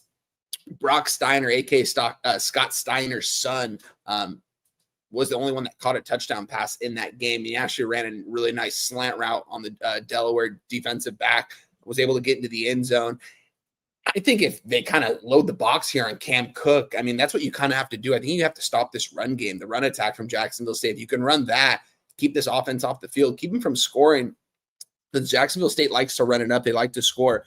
This Middle Tennessee State team, I mean, they could have won a lot of these games that they've been in. We've talked about Nicholas Vattiato a couple times this season already. I like the receiver in Nazi Cox, the Fresno City Community College transfer. This guy's been tearing it up really fast with the ball in his hands. You also got Miles Butler from Central Arkansas, doing a lot of good things at the slot receiver. I think Middle Tennessee, I think they could easily win this game outright. And we're getting the 4.5 points. You're getting a 3.5 now. I still endorse the 3.5. Because I think that this team is probably going to win outright. Jacksonville State coming off a bye week. They haven't played in nearly 2 weeks, got some time off to recover, all that stuff, which is probably good for Cam Cook. But at the same time, I think it might throw them off their game a little bit here. And I think this line is very telling and the market's very telling. Can't forget about Jaquil Middlebrook as well. He's the running back here for Middle Tennessee. This guy, I mean, has been arguably, he hasn't had nearly as many touches as Cook, but I mean, he's got 87 touches for 500 yards and 3 touchdowns, not to mention he's caught 26 passes out of the backfield for over 200 yards. So you got to get the ball in this guy's hand. I think that Middle Tennessee has the better playmakers on the outside and on running back. I'm going to say Cook has the advantage, obviously, but I don't think it's that much of a step up, honestly. I think Jaquil Middlebrook is really flying under the radar right now. The kind of ball he's playing, his numbers show it. So give me Middle Tennessee. I think they win this game outright. I might even tweet out a money line for this as the day goes on. We'll see. I haven't moved on the money line quite yet, but I am on Middle Tennessee. I'm going to take the 4.5 points in my back pocket. Tweeted out this morning, 4.5 minus 110. It's down to 3.5. kind of crazy. I didn't think it was going to drop this much, but I do love to see it. Talk about the market, 60% of tickets, 85% of cash on Jacksonville State, but yet the line just keeps moving towards Middle Tennessee State's direction. I love it. Middle Tennessee State is the play here. Give them to me plus 4.5. You got it. 4.5 minus 110. So, one time, this total opens up at 54 or 53.5 at some spots. It's 54.5 now. Jacksonville State's only played one game this year, their first game of the year in August. That didn't go over this total. The market is telling us that Middle Tennessee, with their run defense, is capable of slowing down Jacksonville State. Jacksonville State, coming off the bye, has probably prepped. They're pretty excited about this undefeated conference record. Has probably prepped for Middle Tennessee. Look at these scores here. The last 3 games for Jacksonville State, 63, 66. Oh, sorry, 56 and 7. Oh, geez, I'm tripping. 67. So 53. God, I'm tripping. Sorry. Just sleeping. 63, 56, and 67. Why would they be offering us a 54? And it's not moving. I think it shows you that Middle Tennessee is going to stop that run. I mean, that's what Jacksonville did. That Delaware game, I watched that entire game. They had no answer for that run game. Delaware's defense really fell apart in that game. I think Middle Tennessee, simply just throw a safety in the box, limit the run game, make this guy beat you by throwing the football downfield. And I think you're going to probably see a lot of 3rd and outs. But like I said, it just depends on how many times they give the ball to Cam Cook. But if Middle Tennessee goes up early in this ball game and they kind of have to get away from the run, I will worry about, if you're on the over, I would worry about that, because I don't know how Jacksonville State is going to be able to put up points if they're forced to throw the ball rather than run the ball, because that's how they've been able to score all their points with Cam Cook and their backup running back too. Didn't even mention him, Andrew Paul, doing a good job back there too. He's averaging over 5 yards a carry as well. A little bit bigger, but back as well. Christian Lando's back there too, 6'1", 205. He's got some size, but yeah, I think if they can stop the run here, I think this game probably goes under too. I think looking at the market right now, 81% of tickets, 80% of cash on the over, and it's not really moving. We're seeing 54.5, you know what I mean, still. So I think it's telling. I think the market is very telling in this game. I think we can move on Middle Tennessee, not just that, but probably the under as well at 54.5 minus 110. Not going to do it quite yet. I'm going to let this market marinate a little bit more for the total wise, but I definitely like the Middle Tennessee State side. Seeing 3s on the board now, guys. My book's giving me a +3 at even money right now. That's just crazy. This might have to be a Middle Tennessee State money line spot as well. I think the market in line is very telling, and Jacksonville State money is only going to keep coming in. The line is wild. My issue is the fact that Jacksonville State's coming off the bye. It certainly makes me nervous. Now, there was a sort of a semi-bye, right? They had a game at Southern Miss on Saturday, September 27th, and then didn't play again until Thursday, October 9th. So it was a sort of a semi-early bye, and they failed to menace at all, right? They went into Sam Houston. Yeah, barely won that game. So maybe the buys don't help these kids that much. My problem is what Nutflush is talking about. The articles that I read were like, it's going to be raining, bet the under.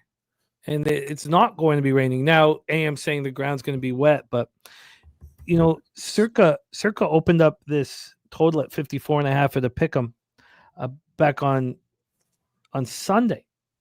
And they haven't moved it 1 cent.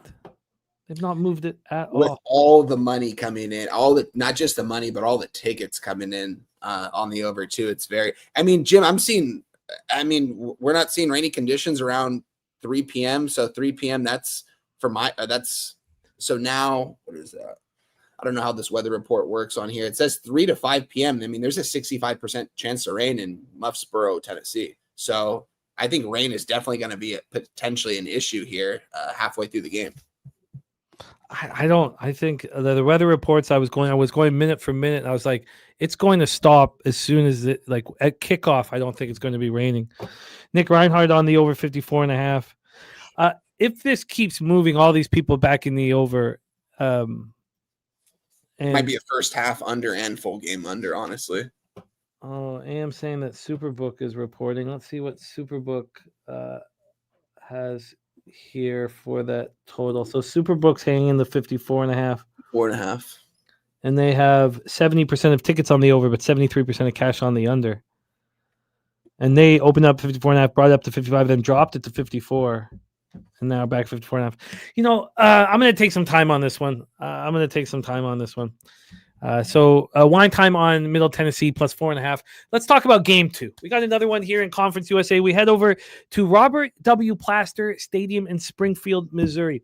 My first question here is we have a Florida International football team that is used to the warmth. It is not going to be warm in Missouri tonight. 45 Fahrenheit, partly cloudy, and 14-mile-per-hour winds as well. So we're going to have weather that probably does not help the Florida International Panthers, 3-4, 1-2 in Conference USA. And of course, as we talked about last week, we have Jacob Clark back for Missouri State. So let's take a look at the situation and the line history and hand it over to Wine Time. After this, we have 3 best bets from Saturday action from our Wine Time Sports. So we have FIU coming off a 45-26 home loss versus Kennesaw State. That came on the heels of beating up on Western Kentucky of 25-6. They're such a Jekyll and Hyde football team. That came on the heels of getting annihilated 51-10 at UConn. For Missouri State, they beat New Mexico State in overtime. They squeaked past Middle Tennessee, but we haven't seen them at home in a while. Now, if you want to look at the common opponent, it's not great because they lost in their last home game at home to Western Kentucky 27-22, and we know FIU smashed Western Kentucky 25-6. So I don't know how much that helps. Let's take a look at the line history here. This total is a 50. It opened up at 51. It climbed up 51.5, then dropped down to 50, bounced up 50.5, back at 50. So overall, we have a slight move towards the under. And then on this point spread, we have Missouri State minus 3.5 at minus 110. They opened up minus, I don't know if we believe it. Let's call it 3.5. I think that. Yeah. That doesn't make any sense. So they open up at minus 3.5, drop down to 2.5, get up to 4, bouncing all over the place, 4, 3.5. Basically, we have no movement. Let's call it no movement. Looking at the cash flow here for this one, we have the tickets are on Missouri State, 78% of the tickets, but just 56% of the cash, 63% of tickets on the over and 60% of cash on the over. So I think these are not very good conditions for FIU. Justin has FIU plus 4. AM has the under 50.5. It's been a pretty good year for Willie Simmons in FIU. I think he's turning the culture around. They are coming off a 45-26 loss, but they had 518 yards in that football game. This is a team that's putting up offense right now. They have a running attack that delivers. Owens, their running back, is delivering at a very, very high level right now. And it's their secondary is getting torched, generally speaking. That's a bit of a problem. Let's talk about Missouri. This is a team that can't play for the Conference USA title, but can, is able to play these games. That means so much more if you can't play for the title. Jacob Clark came back for Missouri State against New Mexico State and threw for 283 yards, 3 touchdowns. It was important. It was impressive. He's very consistent and delivering.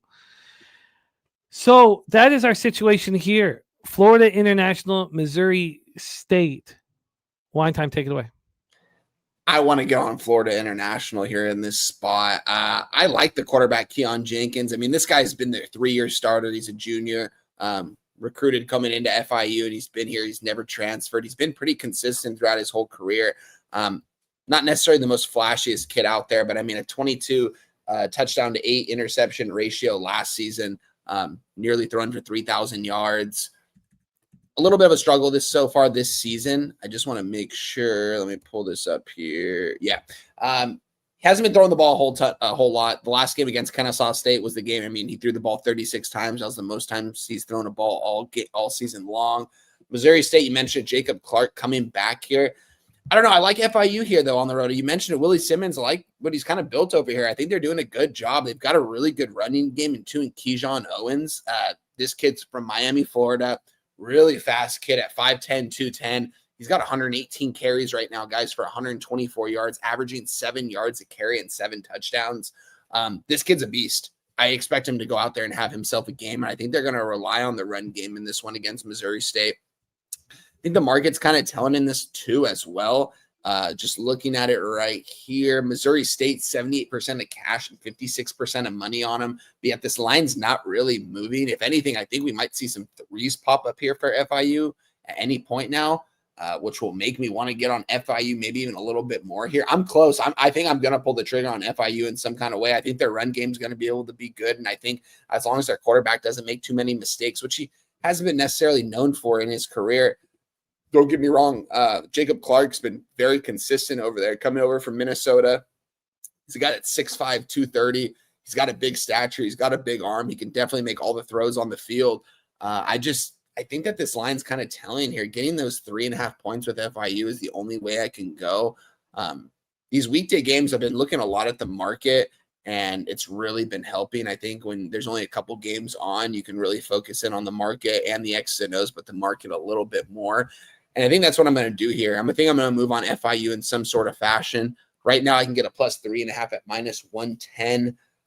I'm thinking about it. I might move on this. I'm going to wait as of right now. I kind of want to see where this goes. I want to take another look at it here in a couple hours.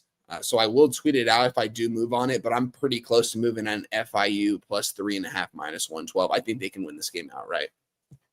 So you're not concerned with having their first cold weather game? I mean, this is a team that had lost 10 straight road games before they beat Western Kentucky. Yeah, that is definitely a concern here. But I think if they can rely on the run game, because it's going to be a little colder, I think they've got the better running back here. Who's the running back here? Shamari Lawrence for Missouri State. He's got 98 carries, 446 yards, 4.6 a carry. I don't know. I like the run attack a little bit more for FIU here, and I think that's what I'm kind of leaning with here in this spot. So that would be the only way I could go on. So, yeah, I don't think I'd really worry too much about being in cold weather, despite them coming from Florida. And obviously we know it's not cold down there. But I don't think that would be necessarily a concern because I like their run attack game. And I think they're going to be running the ball a whole lot here with their running back. I think Keyshawn Owens has been doing a really good job. He's a fifth-year guy. He's been here for forever. I don't think this guy has literally been with the program his whole career. Was mostly the backup going into this year, and now he's gotten the full-time role. I mean, averaging 7 yards a carry, very impressive. So I have a lean towards FIU plus 3.5 minus 110. Haven't moved on it quite yet. I'm going to look at it a little bit more. I thought this would open up for me. It's not, because I kind of wanted to back Missouri State. It's clear that FIU is sharp, and the book's moving it to 3. I'm gonna let this one go at this point. I'll keep studying it, but I don't feel conviction here. I was hoping that we'd end up on Missouri State, but FIU is playing their best football of the year. I mean, there's no doubt about that. Their offense is clicking, but 14-mile-per-hour winds. So it's going to come down to who's got the running game that is the most trustworthy. And, if you're saying you trust Keon Owens the most, and that's completely valid. He's been playing very well. I guess I'm going to stay off. It's too bad. Okay. We have wine time moving on Tennessee plus 4.5, and we have a lean towards FIU.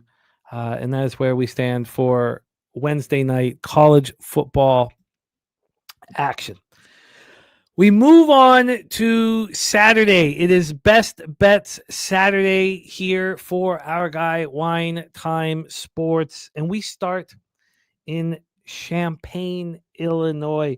Rutgers Scarlet Knights 4-4, 1-4 in the Big Ten at the Illinois Fighting Illini 5-3, 2-3 in the Big Ten.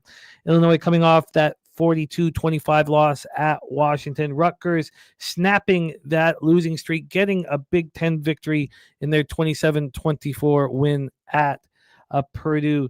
That's what we saw from these guys last week. So 2 straight losses for the Illini. Ohio State at home 34-16, and then losing at Washington 42-25. And we have Rutgers losing terribly at home versus Oregon, but bouncing back against Purdue and finally getting a win, probably a huge weight off of the shoulders. Rutgers was 2.5-point dogs. That was a huge move. At some books, they'd opened as 2.5-point favorites and went all the way towards Purdue. They deserved a better fate in that game as well. Rutgers had 543 yards compared to just 345 for Purdue, 22 first downs compared to 14. They deserved a better fate. They needed that last-second field goal to get the win. They needed a field goal with a minute left to tie it up. They probably should have won. I think if we got a noise-canceled score, it would be very different than what we dealt with. Let's take a look at the line history here for this one. This is a Saturday action, best bets from Wine Time Sports. Let me just quickly move over to Saturday. I'm sorry I didn't have it set up. So why don't I'll have the odds all set up here, but why don't you start with the breakdown while my lines are loading up. Wine Time, my man, take it away. We have Rutgers Scarlet Knights, Illinois Fighting Illini. Yeah, guys, 2 teams that absolutely love to score the football and don't play a lot of defense on that side of the football either. Mentioned Rutgers coming off their first win in Big Ten play against Purdue. One of those teams was going to get their first win in conference play, and it might be their only win in conference play. I think it was a huge weight off Greg Schiano. He's got a tough job over there in Rutgers. It's hard to win there in general. I don't think Schiano is on the hot seat. I think he's going to be coaching there still next year, despite what happens the rest of the season. Illinois, though, coming off a couple disappointing losses, guys, coming into this season, this team was very highly noted as a team that not only could win the Big Ten championship, but go to a college football playoff and make a run there. When you look at the talent and look at the experience they have on both sides of the football, it's second to none. It starts with their quarterback, Luke Altmaier. I mean, this guy's a 5th-year guy. He's been here for forever. He's on a lot of NFL draft boards coming up in the next year's draft. Probably won't go in the first or second round, but he'll probably get taken probably in those middle rounds. He's got a good NFL stature. He can definitely make all the throws on the football field. We thought the offensive line was going to be a lot more impressive this year. 5th, 6th-year guys all around this offensive line that have been here for a couple of years. You look at the defensive side of the football, a lot of guys that have been here for forever as well. They added James Thompson, an edge rusher from Wisconsin, 6'6", 310, physical specimen out there. He just really hasn't been able to get a lot of pass rush going here. Rutgers, coming off their first win. We already touched on that. Quarterback, Athan Calic McCannis, the Minnesota transfer. First 4 weeks of the season, this guy was noted as one of the best quarterbacks in the nation. I mean, look at him right now. He's thrown for 2,200 yards. That's nearly close to what he threw in last year's season, playing a complete season. He's been very efficient too. 12 touchdowns to 5 interceptions. It's really he really was doing really well against the outside conference, not the Big Ten conference. He's definitely came back to life a little bit. Got a really good running back. I mean, Rutgers is always known for building these big boy running backs. You talk about Kyle Monangai last year. He's playing in the NFL right now. He's getting snaps in the NFL. He left. I mean, that guy was getting the ball 25, 30 times a game at Rutgers last year. Bring in Antoine Raymond. He's a true sophomore. He was the backup to him last year. Ran for nearly 500 yards. This season, he's got 150 carries for 731 yards, 10 touchdowns on the ground, averaging about 5 yards a carry. This guy's a beast. Another guy like Kyle Monangai, not the tallest guy at 5'10", 205, 210, runs like an absolute truck out there. It's crazy, too. You look at the receivers, guys like KJ Duff and Ian Strong. These are guys that I like. DTE Sheffield, too, the transfer 5th-year guy from North Texas. This guy's played everywhere. He's having a really good season, too. Again, though, it's not against the best competition. And I think this Illinois team is just a big step up here from the Rutgers team. But at the same time, I'm not liking what I'm seeing from this Illinois defense. I mean, you give it 42 points to Washington. I mean, I get it. It's Jed Fish. He's a great offensive mind, and it's in Husky Stadium. And I was on Illinois in that spot. The market was moving towards them. I ended up moving on it. They got crushed in that game. Ended up moving on them live. Got crushed on that live total, too. This Illinois team, had a lot higher expectations, and this is a good get-right spot where I think they could pretty much name their number here. But at the same time, Rutgers, is scoring too. They're able to score. And I think both teams, I think the issue is going to be on the defensive side of the football here. I think Illinois can name their number, probably score 40 to 50 points in this one, and probably cover this 12.5-point spread. But at the same time, I think Rutgers can easily put up 24 to 30 points in this game too. Just don't see a lot of stops on either side of the football here. I want to bring this market up really quick here. Yeah, I got it here all set up so I can jump in and hear. But great job, Wine Time. We're sitting at a 12.5, which is what it opened at, back on Sunday, 12.5. But when it opened, it moved to 13.5. It was on Monday that there was a big move back to Rutgers, went back to 11.5. And there's been a point move back to Illinois in the last. There's been no real movement now for almost 48 hours. So we're right back from where we started. Opened up at 12.5, now at 12.5. From a total side of things here, we do have more cash flow information on the spread than on the total. But on the total, we have a 62.5. This opened up at 63, and when it came out, it took 30 minutes to climb up to 63.5. So it was immediately being bet. Then it dropped back down to 62. And yesterday it moved back to 62.5. So we have a half-point move. So very little market movement. We have here that 77% of the tickets and 57% of the cash are on Illinois. 77. So bigger bets coming in on Rutgers. That is from Odds Logic. If we switch over to the Action Network, it tells us that similar numbers, 68% of the tickets and 57% of the cash is on Illinois. And the only total cash flow information we get is from Odds Logic. And it's telling us that just 30% of the tickets are on the over, but 72% of the cash. Wine Time. I'm on the over, guys. I'm on the over 62 at minus 110. I simply think that there's going to be easily 70 points scored in this game. I'm also moving on Illinois money line in a 3-leg parlay that I'm going to give out to you guys. I might just give it out to you guys right here because I don't know if we're going to talk about the two other games. It's with Iowa State and USC money line. All three teams in a money line parlay for plus 140. Tweeted out right before the show. I think all three teams are going to be able to cover their spread ATS, but I just moved on them all on a money line for plus money. Might talk about the Iowa State game on Friday or the USC game because I might want to get involved a little bit, but I want to give it all to you guys right here as far as that parlay goes.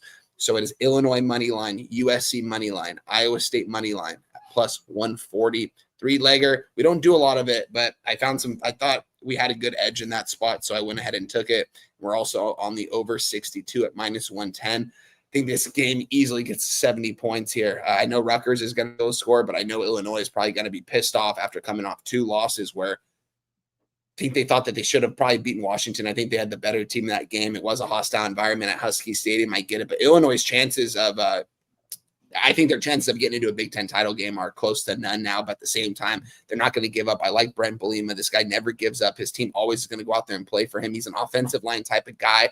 I expect him to go out there and protect the quarterback.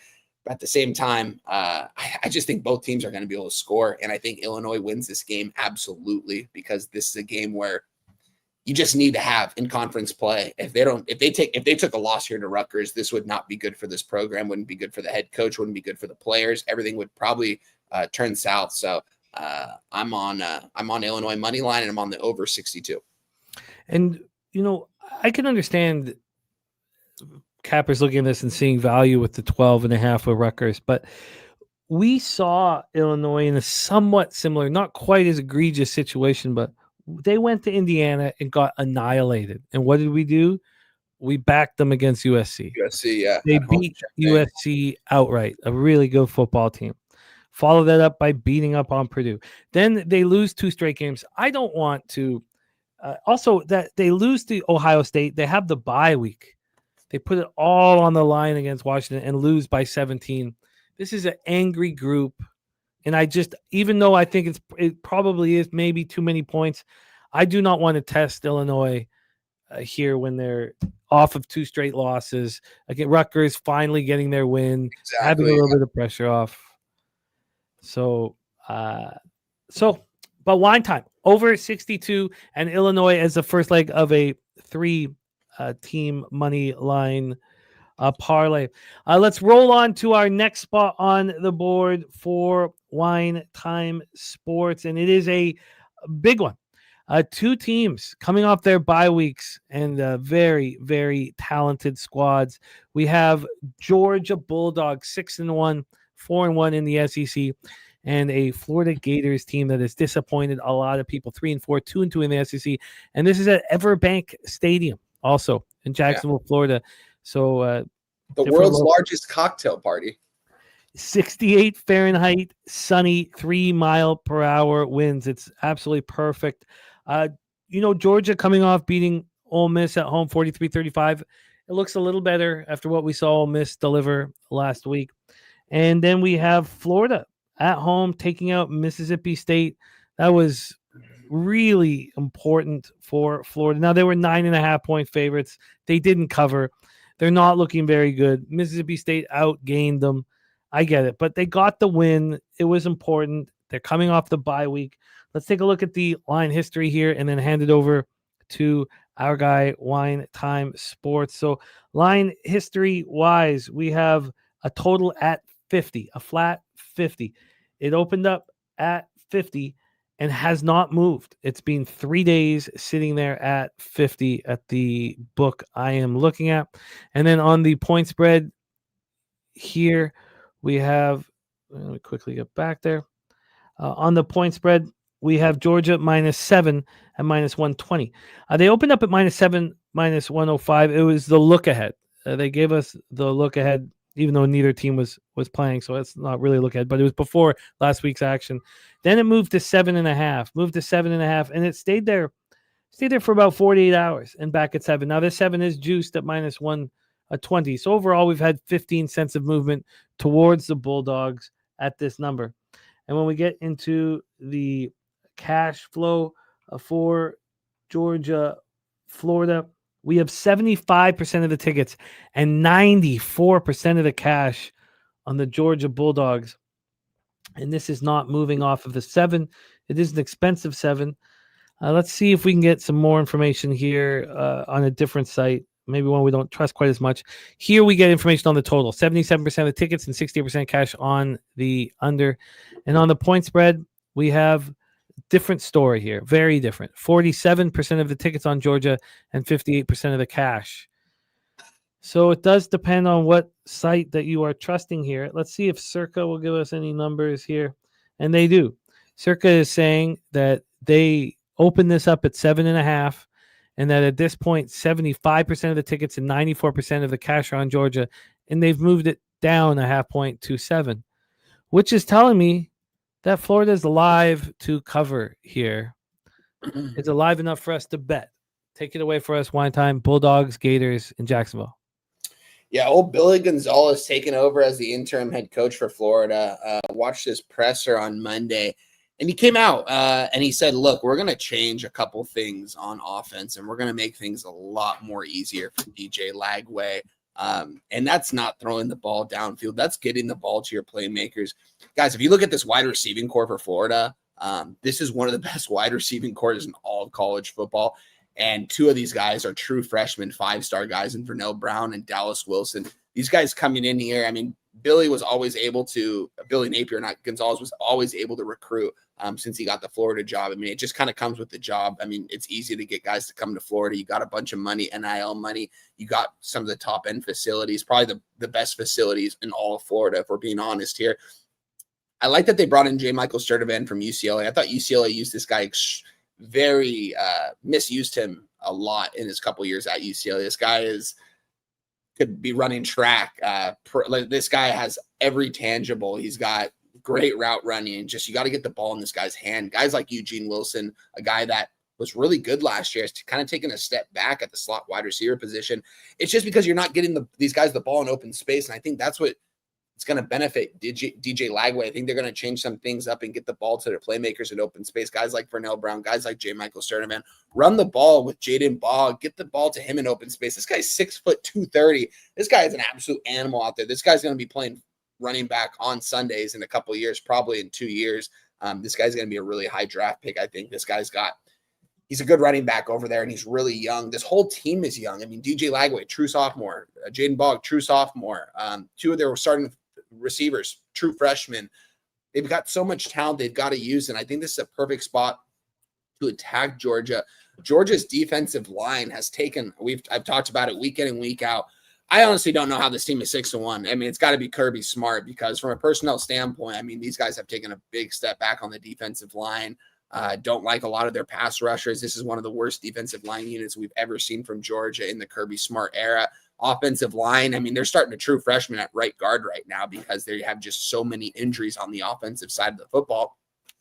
Yeah, you got guys like Zachariah Branch, one of the most, I mean, I think could be probably the most explosive football player in all of college football with the ball in his hands. It's like him, Casey Concepcion. There's a couple names out there I can't think of at the top of my head, but this guy's one of them. And I don't think they've used this guy to the most of their advantage. I don't think he's been used very well anywhere. You got to get the ball to this guy. I mean, this guy's only got 362 receiving yards this season. They're not using him too much. Georgia hasn't been able to. Georgia, it just seems like they keep squeaking out of some of these big time matchups where they're not playing their best football, but they're still getting it done. This game isn't going to be played in Gainesville, Florida. It's going to be played in Florida, in the state of Florida, which I do think maybe gives them an home field advantage. I can't really say or not because there are going to be a lot of Georgia fans there. They travel really well, and this is the world's largest cocktail party. So this is going to be a crazy environment. I mean, the tailgate here, I don't know if there's a better tailgate in all of college football than what we're going to see here with both these fan bases. Florida, fresh off firing their coach, got the interim coach in there. This is a perfect get-right spot where a lot of these players are like, you know, we're a lot better than our record, and we probably more – I don't really think they got the coach fired. I think Billy Napier has a lot of play-calling issues. I think wherever he goes next, he's going to have to give the play-calling to someone else. He can't be calling the plays. He needs to be a head coach, and that's it. A recruiter mostly, because that's what we know this guy can do is recruit the hell out of the state of Florida. That's what he's been able to do his whole tenure there. I like Florida. I'm on the plus 7.5. I got the minus 110. You can find similar numbers right now. I mean, I'm seeing plus 7s at plus 105 right now at the same book. You could probably find a 7.5 at minus 115, minus 120. You might have to buy a little bit up, but I still like it. I kind of want to get that hook with the 7. I want the 7.5 a lot more than I want the 7. So looking at this, if you can get a 7.5 at minus 120 or better, which I think you can pretty much everywhere right now, if I'm looking correctly, I would move on Florida here. I think they could. I don't know if they get them outright, guys. I'm not coming out here and saying they're going to beat Georgia, but I think this is they have a really good chance of winning this game, and we're getting 7.5 points in our back pocket. Let me just see right now, plus 7.5 at minus 120. Yeah, I see minus 120s at all my books right now, so I'm sure you guys could maybe even find a better number at yours. Give me Florida plus the 7.5, whatever you guys want to take. I endorse the 7.5 because I got the 7.5. I think they stay within a touchdown in this game. They're too talented. I think they might be more talented than this Georgia team, which is crazy from an offensive standpoint. I think you have a very talented quarterback in DJ Lagway. Gunnar Stockton is an absolute gamer out there. I mean, that guy goes out there and puts it all on the line. I want to see DJ get the ball to his playmakers in open space. I already mentioned it. Won't go back over it, but that's what he needs to do to be successful with this offense.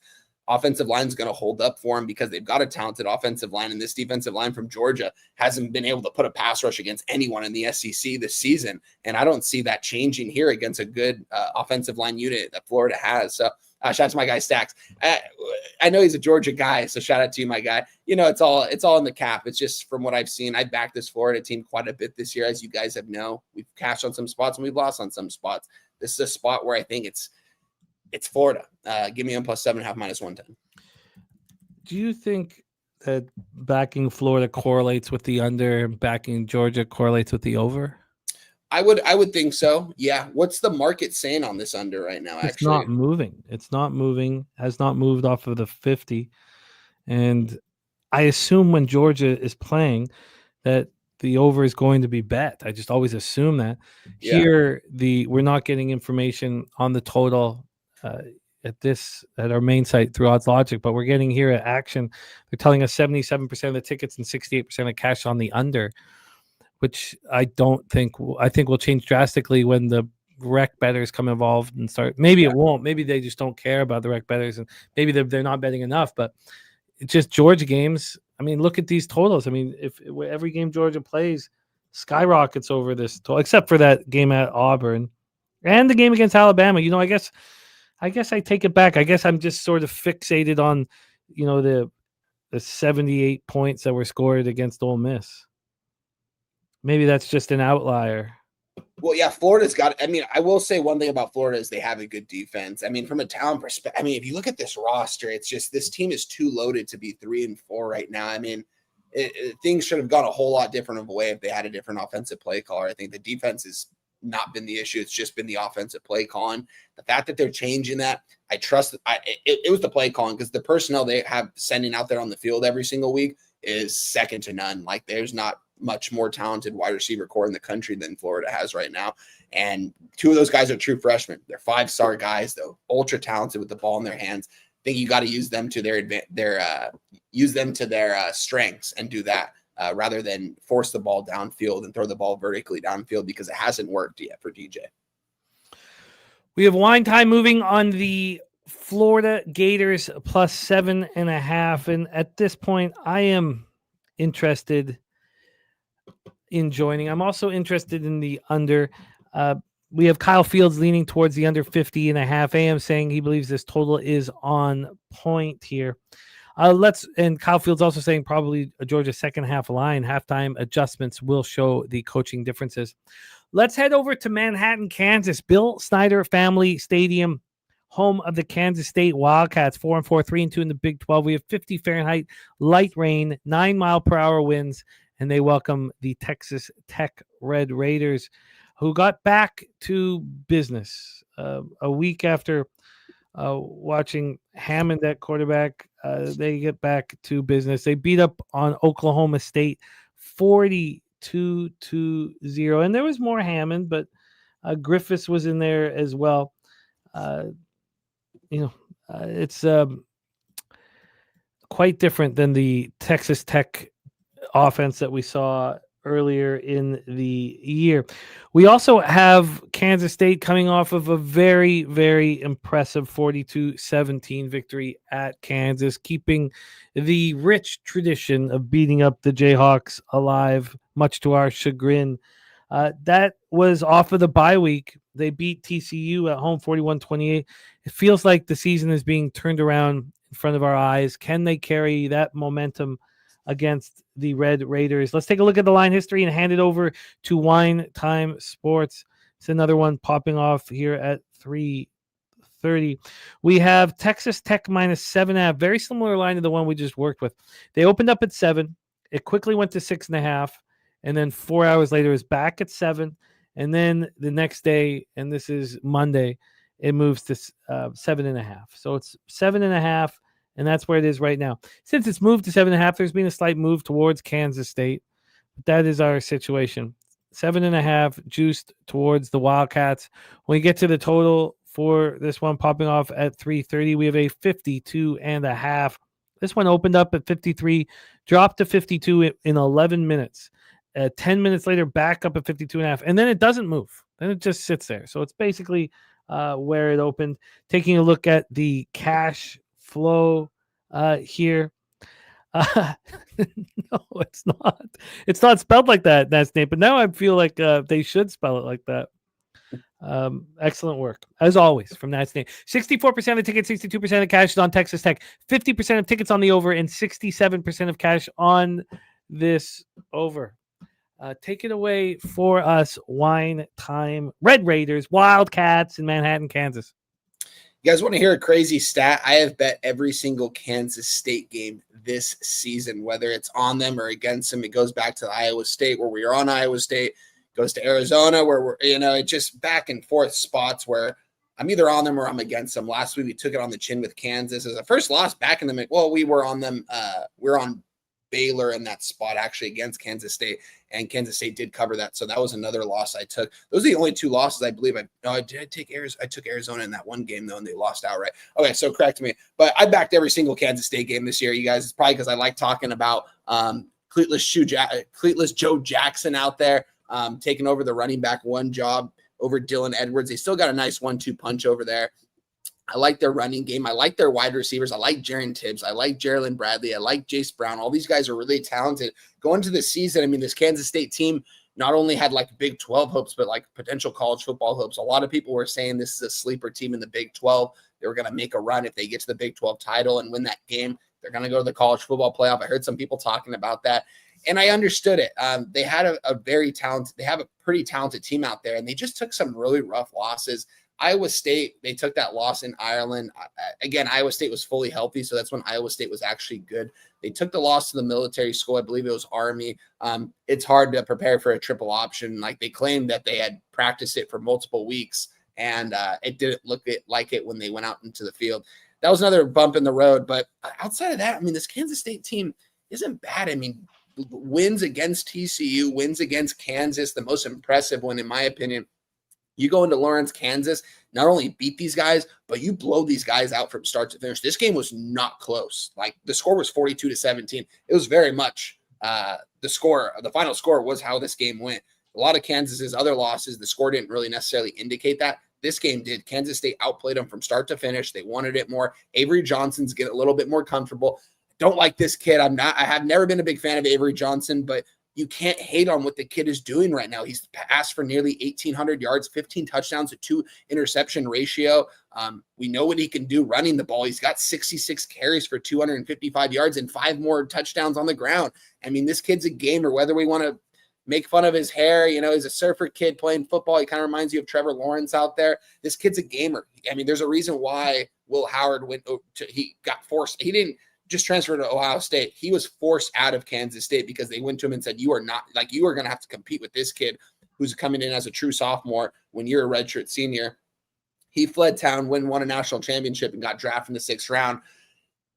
There's not much hate you can say about this kid, Avery Johnson. He's playing at a really high level right now. He's very comfortable. He's healthy out there. And I mean, when he wants to take off and run, I mean, he's 6'3", 195, and he's really quick with his feet, man. And he also is making some pretty good throws out there. It helps too when you've got weapons on the outside. And I think that's exactly what we're looking at here in this spot. I get it. Texas Tech. I mean, realistically, this team should be undefeated. We're on Arizona State in that spot. But I mean, if you watch that game, Will Hammond, I mean, if Byron Morton is the starter in that game, I think that game's not even probably close. That's how I think. I mean, that game was a big win for ASU, an emotional win for them. Texas Tech took their anger out on the Oklahoma State Cowboys, as pretty much every team has done this season. Into this game, though, you got Cameron Dickey, you got Jacoby Williams. These two guys in the backfield have been – Cameron Dickey reminds me of Christian McCaffrey. The way this kid runs out there, not saying he's like a Christian McCaffrey type, but just the way he runs so hard out there because he's not the biggest dude at 5'10", 210, similar to Christian McCaffrey size. But when he's got the ball, he's not afraid to put his shoulder down. He's hard to tackle. He's stiff-arming people out there that are a lot bigger than him, and he's doing really good things. This guy's going to be playing in the NFL. He's a true sophomore. He's the RB1 right now because obviously their running back one got injured before season. A lot of people had questions about their run attack.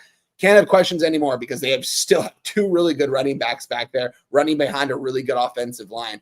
Kansas State, though, their defense has been really stepping up and forcing some turnovers. It starts with their middle linebacker, Austin Roman.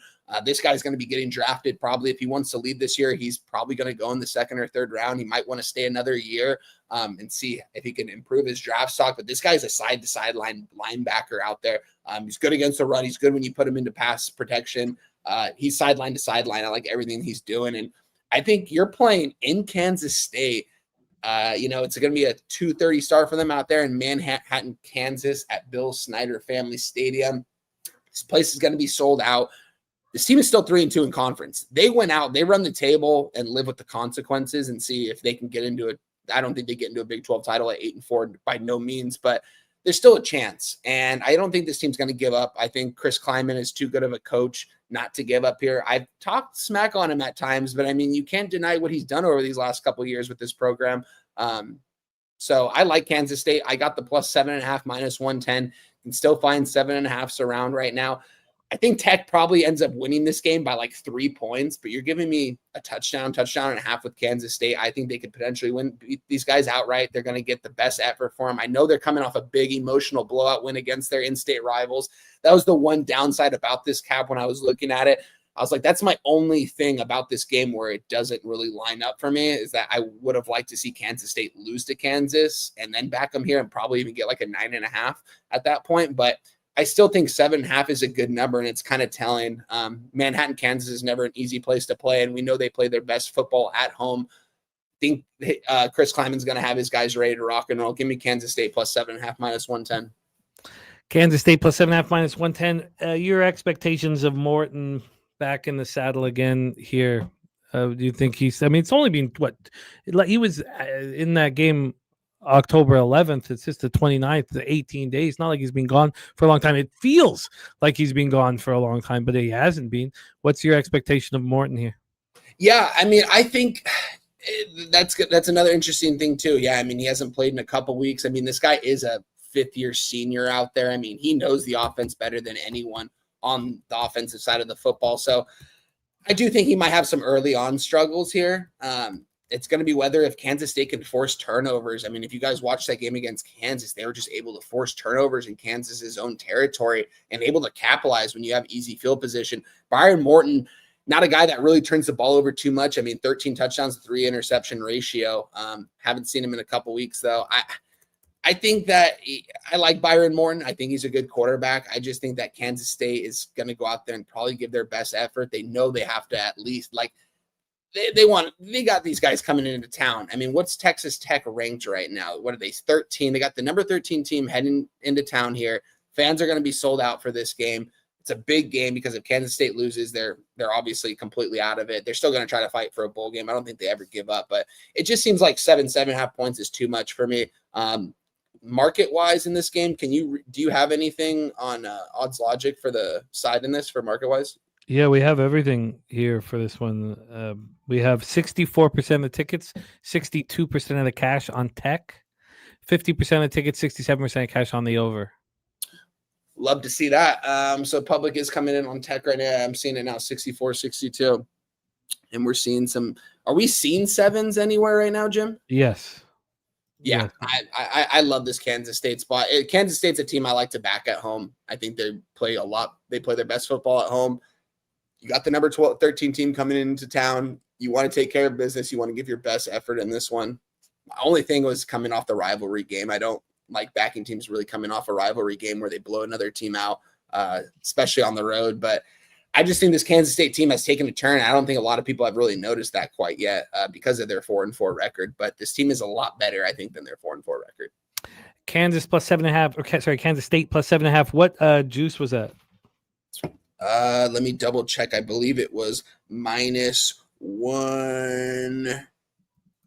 Minus 110. Minus 110. You are in business. Kansas State plus 7.5 at minus 110. Best bet action from our Wine Time Sports. Also on Florida plus 7.5 at minus 110 and the over 62 in Rutgers, Illinois. His 3-team money line parlay: Illinois, Iowa State, USC. That's at plus 140.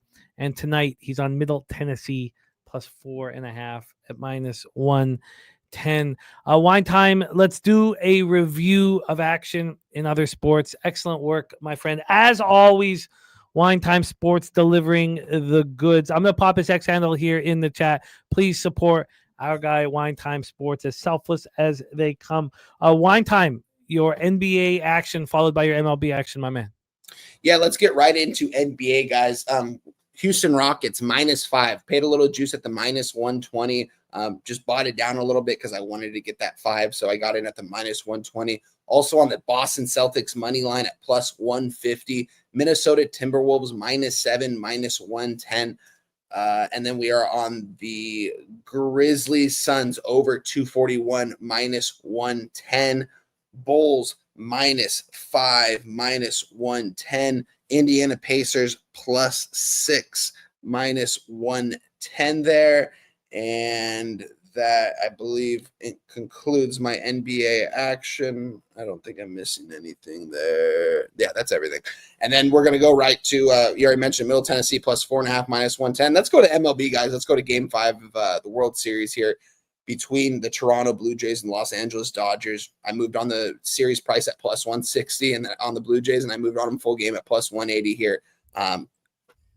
Excited for this game. It's going to be a fun game, Jim. Really looking forward to this one. 5 p.m. start over here. So I'm going to be locked in watching this game. Really excited. It's going to be fun.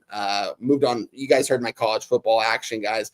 Really looking forward to this. We're also on that you already mentioned the money line parlay. So I believe that is all my action here for today. I love it. Wine time. Can't wait to see what you got cooking up for us on Friday when you're back in action on Halloween, Friday, October 31st. Wine time, you're the man. Thank you for all your time, your hard work, your energy. I popped his X handle here in the chat. Please hit that link and support our guy, Wine Time Sports. Wine time. Thank you, my friend. Any last words for the Cappers supporting the show? Oh, always a good time doing the show with you, Jim. Most importantly, that we cash these fucking bets. So I'm looking forward to. We got a lot of action going on today, guys. Got MLB, NBA, college football going on. Also, I forgot to mention FIU is still a question on my card. I got question marks next to it, so we will see on that. Another thing, too, I forgot to mention Hawks T-Wolves moneyline parlay is a potential bet that we might make at some point today. Haven't made it quite yet, guys. If so, go follow me on Twitter. See you guys on Friday. I'm looking forward to it, guys. Good luck on all your guys' action today. Love you guys. Let's get paid. There he is. Wine Time Sports in the house. Jose Bouquet back in business. For me, I've got bets to make. Jackets money line. This total still moving to the over. Now the under 6.5 plus 110. I don't think it makes sense. And I'm going to get in the way of it. So see how that bangs out. And then I've got NBA to add. For me, it's the Rockets -5, Celtics plus the points. I still have some interest in the Hawks. I think they're an angry group, but it's a lot of points. The Bulls -5, Pacers +6. I'm not sure if all these lines are still available. I'll be betting them now. And then the Timberwolves and the Timberwolves double result to close out the evening. I'm going to be on the Dodgers first 5 -0.5 and the Dodgers full game -1. I hope I lose those bets. I'm going to be staying off of college football for this evening. I did nothing really came with conviction. And after a couple tough weeks, I'm a shook. Not a crook, son. I'm a shook one. I don't like it. Shout out to all of the Cappers rocking with us today. Jose, do you have action on this day? Because you've left baseball alone, no college basketball. What about the association where you've been delivering the goods? I've got nothing. I did like there was one side, I already forgot what it was, I guess. I was even a total I was semi-interested in that. All the bets on the under 1 point move, but it's not fucking coming to me right now. I need to look real fast. But no, the Celtics, I don't recommend betting because I think they're terrible this year and they can't get a rebound, but the market is saying Celtics, right? So I understand why people are betting the Celtics there. The Bulls is the one spot where I would be interested in rolling the Bulls out. But yeah, no action. Well, it'll be a relaxing night for you, one that you deserve because there's heavy action coming our way, Jose. The only spot I don't have a +5, Jason. I only have the +6 for the Pacers. It also could have been the -5 Bulls there. Yeah, they're those are -5 spots, not a plus here. Yeah. Lamont Williams max bet the Dodgers strikeouts over. AM says some nice NHL spots tomorrow. I'll be moving on. I'm looking forward to cap that with you, fellas. Looking forward to cap with you guys always. Thank you guys for supporting us here on Pub Sports Radio. AM, Lamont Williams, Nasty Nate, Jason Meyer, the El Dorado Custodian, Rez Mob, Spooner in the house, Kyle Fields, Coin, K-State under 52.5 has some interest. Jerry Davis, great to see you. Kent Davies delivering the goods as always. Thank you guys for rocking with us. Thank you to Nut Flush Allen too, always delivering the goods in the chat. Lex Steele, thank you guys. Ronnie Lofton, Kong's Clips, Will Johnson, Aaron, JW, thank you guys. TTT 0007. Thank you for rocking with us, man. The new capper here in the chat. We'd love to see it. And Sean became a silver member today, so we'll get to rock with him in our Discord. And thank you to Wine Time Sports, Justin McKelvey, and Jose Bouquet. Jose, my friend, thank you for all you do behind the scenes. Can you bless our action and lead us into the future? Of course. I have a question for you first, Jimmy. Sure. Are we dressing up on Friday? It's Halloween. I don't plan to, but Fong has pitched me an outfit that she wants me to wear. I'm interested. I don't really do that sort of thing. I just want to keep the kids safe. I'm immediately interested, Jimmy. I might again find myself at some point not interested at all. I might, but I am immediately interested and would love to see that costume on Friday. I'll tell you what, I'm dressing up. I'll tell you that. What are you going to be this year for Halloween? Well, I guess people will have to tune in on Friday morning to find so out. you're gonna on the show. You're going to be okay. Of course, yes. That's what I want you to do the same with yours. No, I'm not going to do that. This is business, man. It's all business here. Well, of course, we can have. There's plenty of business here. I'm business like all the time, and I look absurd here. But again, Jimmy, I'm interested in the outfit, All right. and if at some point I find myself not interested at all, Oh God, don't think anything of it. I won't. It's nice to see everyone in the chat. Shout out to Nasty Nate as well. Cooking with Bouquet apparently coming soon. Nate just wants to see my skills in the chefery. No, I think he's disappointed on non-action. I'd like to think that he's more of a fan of my cooking skills. No, he's disappointed that you don't have action. Well, Nate, you can't put a square hole in a round peg. I don't know what that means, but let's find out if we It's can. a glory hole story about glory holes. I'm not opposed to one as well. So shout out to you guys in the chat. Go enjoy your local glory hole today. Don't forget to tip. Don't forget to tip, whatever that means to you. And of course, let's go make some money today, everyone. And Leche, Elos Bookmaker.